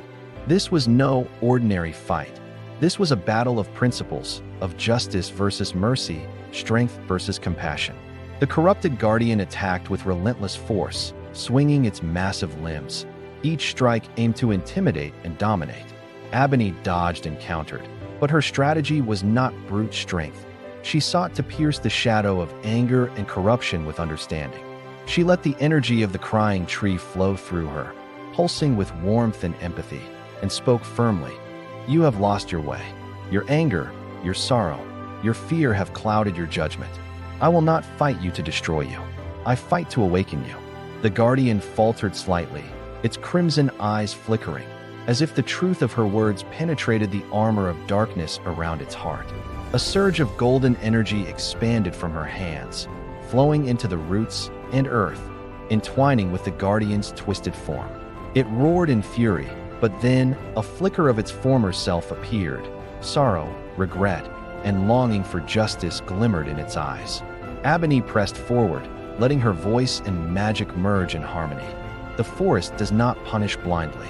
Every shadow, every sorrow has a purpose. You were meant to protect, not condemn. Let go of your corruption. Restore your balance. For a long, tense moment, the guardian quaked, caught between anger and understanding, darkness and clarity. Then, with a low, resonant sigh, the crimson light softened into amber, the twisted vines withered slightly, and the guardian's stance relaxed, kneeling before her. Abeni exhaled, exhausted but resolute, helping the children step closer to her side. "You have been redeemed," she whispered, voice heavy with emotion. "The forest will forgive, if you choose to serve with wisdom, not anger." Iamide's wings glimmered brightly, and the forest itself seemed to breathe, leaves rustling in approval and sunlight piercing the canopy. The guardian bowed its massive head, a silent acknowledgement of the lesson learned. Justice without mercy is corruption, and strength without compassion is hollow. Abeni realized, tears streaking her face, that the forest trials were not merely tests of courage, but profound lessons in understanding the balance of power, empathy, and the responsibility to protect. As they moved forward, the forest's air lightened slightly, but the weight of the Guardian's lesson lingered. Abeni's chest still throbbed with the echo of the struggle, her hands glowing faintly with residual energy, proof of the battle fought not with anger, but with heart. The boy and the rescued girl looked up at her with awe, understanding only partially what had just occurred, yet feeling the shift in the forest's energy. Abeni knew that each trial brought her closer to her destiny, protector, healer, and guide of the sorrowful and the lost. And as the shadows of the ancient trees receded, she felt a deep, unshakable certainty. She was growing stronger, wiser, and ready for the darker challenges yet to come.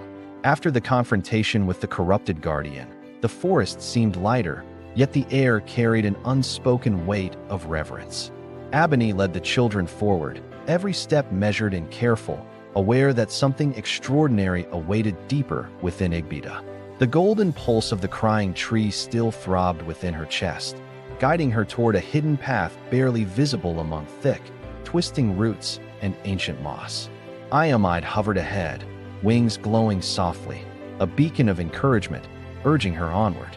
The deeper they moved, the softer the forest grew, the whispers of sorrow transforming into a gentle, melodic hum that beckoned Abeni to a sacred place.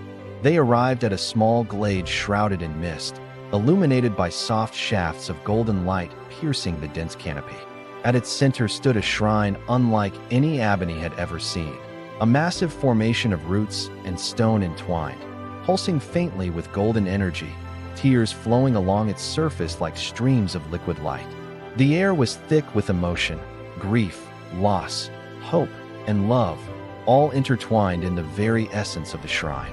Abeni stepped closer, knees shaking slightly under the weight of the moment, feeling the crying tree's energy surging through her like never before. This shrine, she realized, was not just a place of power. It was a mirror of the forest's soul, of its sorrow, and of her own destiny. As she approached, the shrine began to respond, streams of light flowing along her arms, chest, and fingers. Images flickered in the streams, visions of those lost in the forest, her parents, the wounded spirits she had healed, and shadows she had faced. Abeni fell to her knees, tears streaming freely, overwhelmed by the realization that every trial she had faced had been a preparation for this sacred moment. The shrine whispered softly, its voice echoing like wind through the trees. "Child of sorrow, you have come far. To wield the forest's full power, you must face the deepest truth of loss, that even those we love most may be taken, yet their memory can strengthen, not break, the heart." A surge of grief washed over her, memories of her parents flooding her mind, their gentle smiles, their whispered prayers, their sacrifice to the crying tree so she could walk this path. Her chest ached, tears falling onto the mossy ground, but alongside the sorrow came warmth, love, and courage. The shrine's energy flowed into her, teaching her that loss was not weakness, but a connection, a source of power to protect, heal, and guide. She rose slowly, golden energy radiating from her hands, and extended it outward, feeling the forest itself respond, pulsing with life, grief, and hope. The children watched silently, sensing the weight and beauty of the moment, or written across their young faces. Iamide hovered above, wings spread wide, eyes gleaming with pride. "You have touched the heart of the crying tree, Abeni," it whispered. "You have embraced sorrow, loss, and love, and transformed them into strength. The shrine has accepted you, and the forest will grant you greater power, but only because you understand that true power is not taken. It is earned through compassion and courage." Abeni knelt beside the shrine, hands pressed against its glowing surface, tears mingling with the golden streams of light. "I will not waste this gift," she whispered, voice trembling but resolute. "I will protect the forest, the sorrow within it, and all who cannot defend themselves. I will honor the memory of those lost, and carry their love forward as strength." The shrine pulsed one last time, releasing a radiant wave of energy that flowed into her, embedding knowledge, magic, and understanding deep within her soul. Abeni felt the crying tree's power extend through her veins, connecting her to the forest, the spirits, and every life it had touched. She rose fully, golden light faintly shimmering around her, chest heaving, tears still falling, but a new confidence settled in heart. The children smiled, their trust in her growing, as the forest seemed to shimmer in approval, leaves rustling gently like applause. Abeni knew in that moment that she had taken another monumental step toward becoming the protector, healer, and guide the forest had chosen her to be, a child of sorrow, now a guardian of hope. Beyond the hidden shrine, the forest grew darker and colder, the sunlight almost entirely swallowed by dense, twisted trees.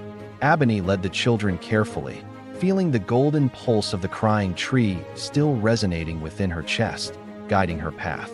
The air became damp and heavy, the smell of wet earth and decaying leaves thick and suffocating. A thick mist rose from the ground, curling around roots and rocks, creating shadows that danced and twisted like living things. Iamide hovered close, wings folding in subtle anxiety, and whispered, "This swamp tests the mind as much as the heart.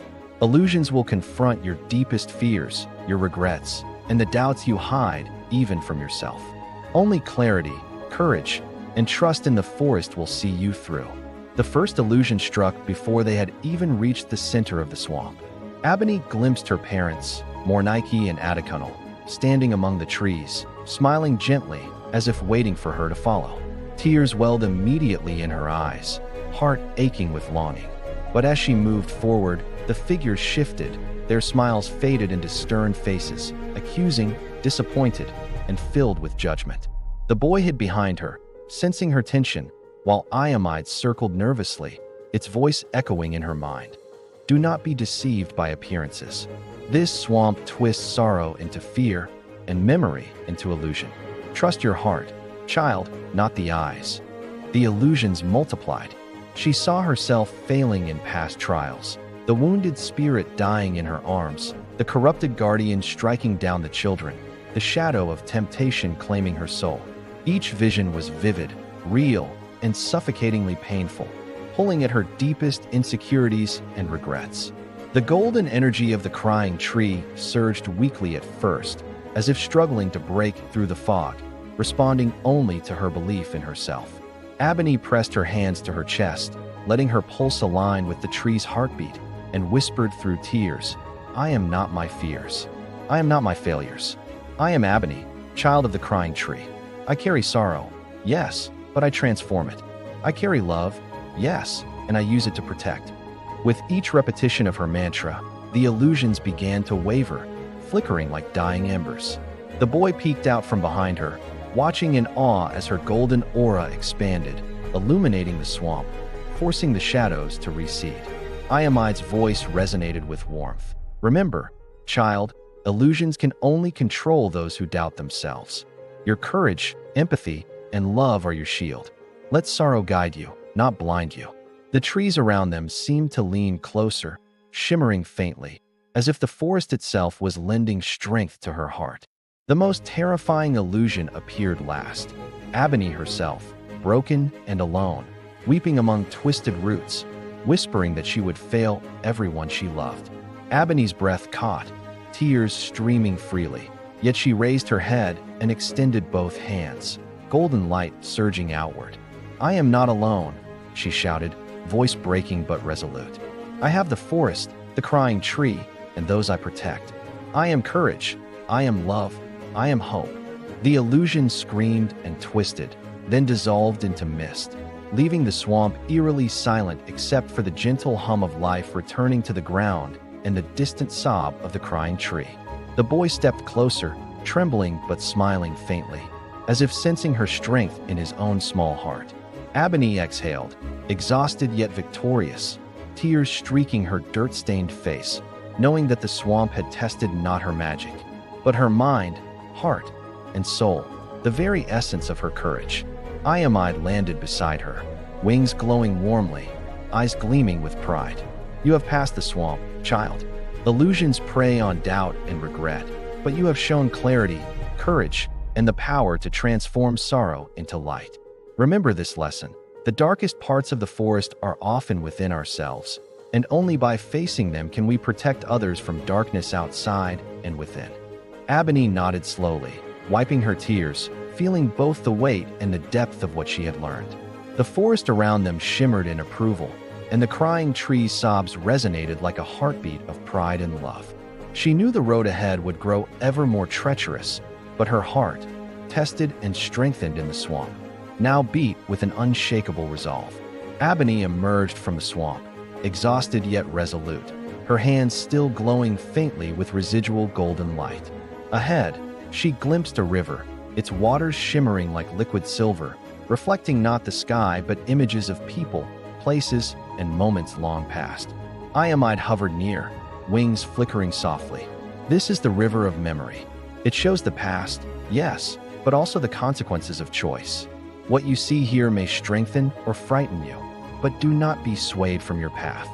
Abeni knelt by the water, mesmerized as scenes of her childhood, her parents, and the crying tree intertwined with visions of the village and forest.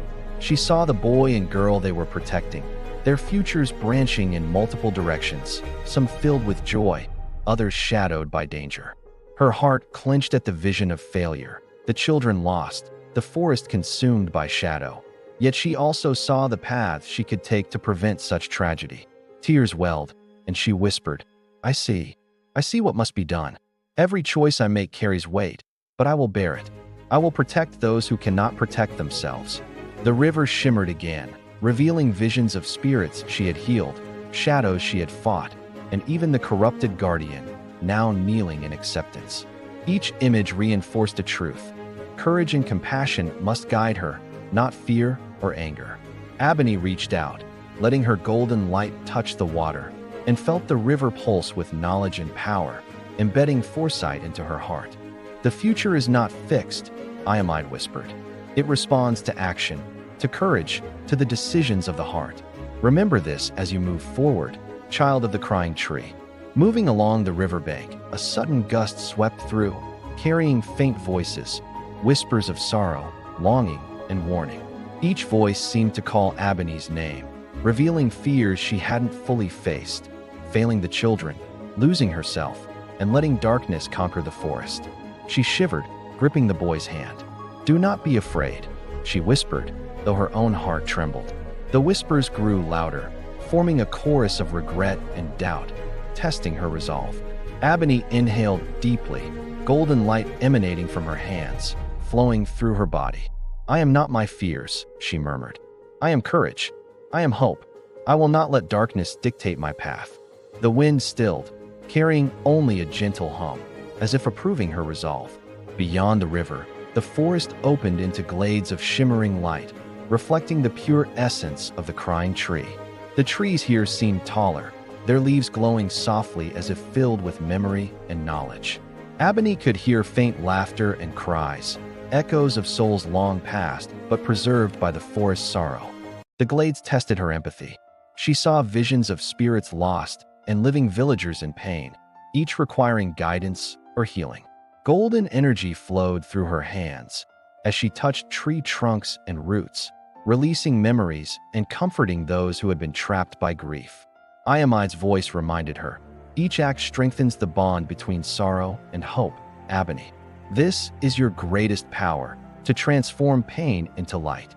As night approached, shadows gathered along the forest floor, thick and swirling unnaturally. The children huddled behind Abeni, frightened, as the forest itself seemed to breathe tension into the air. A twisted shadow emerged, darker and more tangible than before, a test of courage and will, challenging her mastery over fear itself. Abeni stood firm, golden light surrounding her, roots and vines responding to her heartbeat. The shadow lunged, attempting to ensnare her with doubt and sorrow, manifesting her deepest fears, losing her parents, failing the forest, and abandoning those she loved. But she reached into her heart, remembering every trial, every lesson of empathy, courage, and compassion. I am not afraid, she whispered. I will not fall. I will protect those who cannot protect themselves. With a surge of golden energy, the shadow screamed and dissipated, leaving the forest silent and glowing faintly in approval. In the aftermath, a soft light descended from the canopy, forming the shape of a benevolent spirit, its eyes filled with warmth and knowledge. "You have faced shadows, temptation, sorrow, and fear," it said, voice like flowing water. "But the greatest test lies ahead, the choice to wield your power with wisdom and restraint." The spirit revealed visions of future trials, the village in danger, spirits in peril, and shadows waiting for her courage to falter. Abeni absorbed the lesson, understanding that magic was only a tool, and her heart would determine its outcome. Tears ran down her cheeks as she nodded. "I will not fail the forest. I will not fail the children. I will walk the path the crying tree chose for me." Suddenly, the skies above darkened, the wind howling violently, as if the forest itself was challenging her resolve. Lightning revealed shadowy forms of past mistakes and regrets, faces of those she could not save in her dreams, spirits who had perished before she arrived. The children trembled, but Abeni stepped forward, golden energy pulsing stronger than ever. "I will carry sorrow, yes," she shouted, "but I will transform it. I will not let regret weaken me. I am courage. I am hope. I am the protector of the forest." The tempest raged for minutes that felt like hours, then slowly subsided, leaving the forest glowing with quiet approval. The forest path opened to a river unlike any she had seen, flowing with luminous liquid light, shimmering with every color of emotion. Iamide landed beside her, wings radiating golden warmth. "This river reflects the power of choice and the responsibility it carries," it said. "You may see the consequences of every action you take here." Abeni knelt, touching the water, visions flooding her. Villages saved, spirits healed, shadows defeated, but also paths of sorrow and failure if she faltered. Tears filled her eyes, but she smiled through them. "I will bear it all," she whispered. "I will walk this path, no matter the cost, for the forest and for those I love." At the end of the river, the forest darkened into a vast archway of twisted roots and shadows, the gateway to the forest's deepest danger. The children clutched her hands, frightened, sensing the weight of the challenge ahead. Abeni stepped forward, heart steady, golden energy surrounding her. "This is it," Iamide whispered. "Beyond this gate lies the heart of darkness that threatens the forest and all it protects. You must face it with courage, empathy, and the full power of sorrow transformed into strength." The shadows writhed as if alive, whispering doubts, fears, and temptation, trying to turn her back. Abeni took a deep breath, remembering the swamp, the corrupted guardian, the lost child, and the shrine. She squared her shoulders, tears streaking her face, but her heart resolute. "For the crying tree, for the forest, for those I love," she whispered. And with a surge of golden light, she stepped through the gate of shadows, ready to confront the darkness that awaited her deepest courage. The gate of shadows closed behind Abeni with a thunderous sound, swallowing the golden light of the forest behind her. Ahead lay a cavernous expanse of black mist, twisting and writhing like living smoke, pulsating with malevolent energy. Abeni's heart pounded, but she gripped the boy and girl's hands, letting their trust anchor her courage. Iamide hovered close, wings glowing brightly, eyes unwavering. "This is it, child. The heart of darkness, where sorrow has turned to anger, despair, and malice. Your courage and empathy will be tested like never before."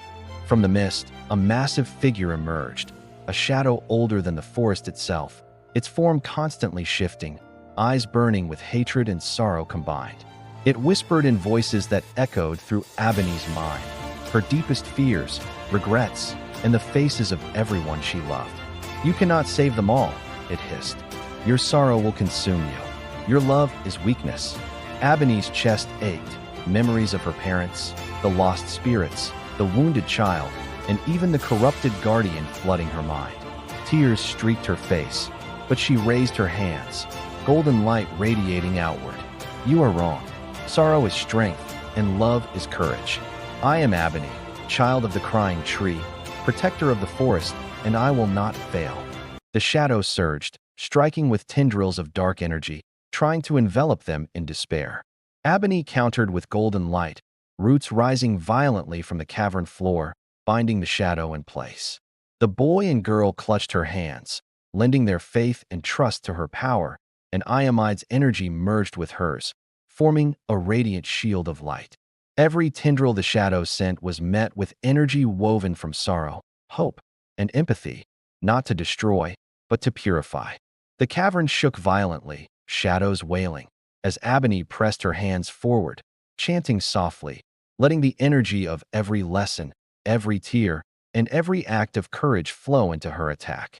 The shadow screamed, a sound that echoed with the cries of centuries, attempting to break Abeni's spirit. But she reached deeper into herself than ever before, allowing not anger or fear, but grief, love, and hope to surge through her veins. Images of her parents appeared before her, the lost spirits she had healed, the corrupted guardian now kneeling, all lending her strength. She whispered, voice trembling, "I will carry the sorrow of the forest.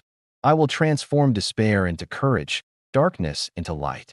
And I will protect everyone who cannot protect themselves."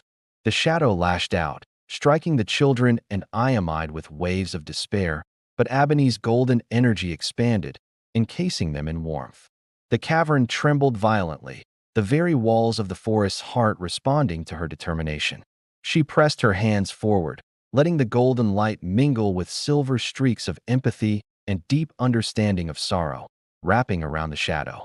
Its form twisted and shrieked, contorting under the force of Abeni's pure, heartfelt courage. She let herself feel the shadow's pain, its sorrow, and its longing for release, not to destroy, but to redeem. With one final surge, a wave of golden light erupted, illuminating the cavern and pushing the shadow back. The tendrils of darkness dissolved, wailing fading into a quiet hum, as the shadow's form transformed into a single, trembling figure, an ancient spirit bound in sorrow. Abeni stepped forward, chest heaving, tears streaming, and whispered, "Your sorrow is heard. Your pain is acknowledged. But your darkness cannot rule here. Only understanding, courage, and love will prevail." The spirit bowed, releasing the last vestiges of anger, dissolving into silver light that merged with the cavern floor. The cavern shook violently, then fell silent, replaced by a gentle, golden glow.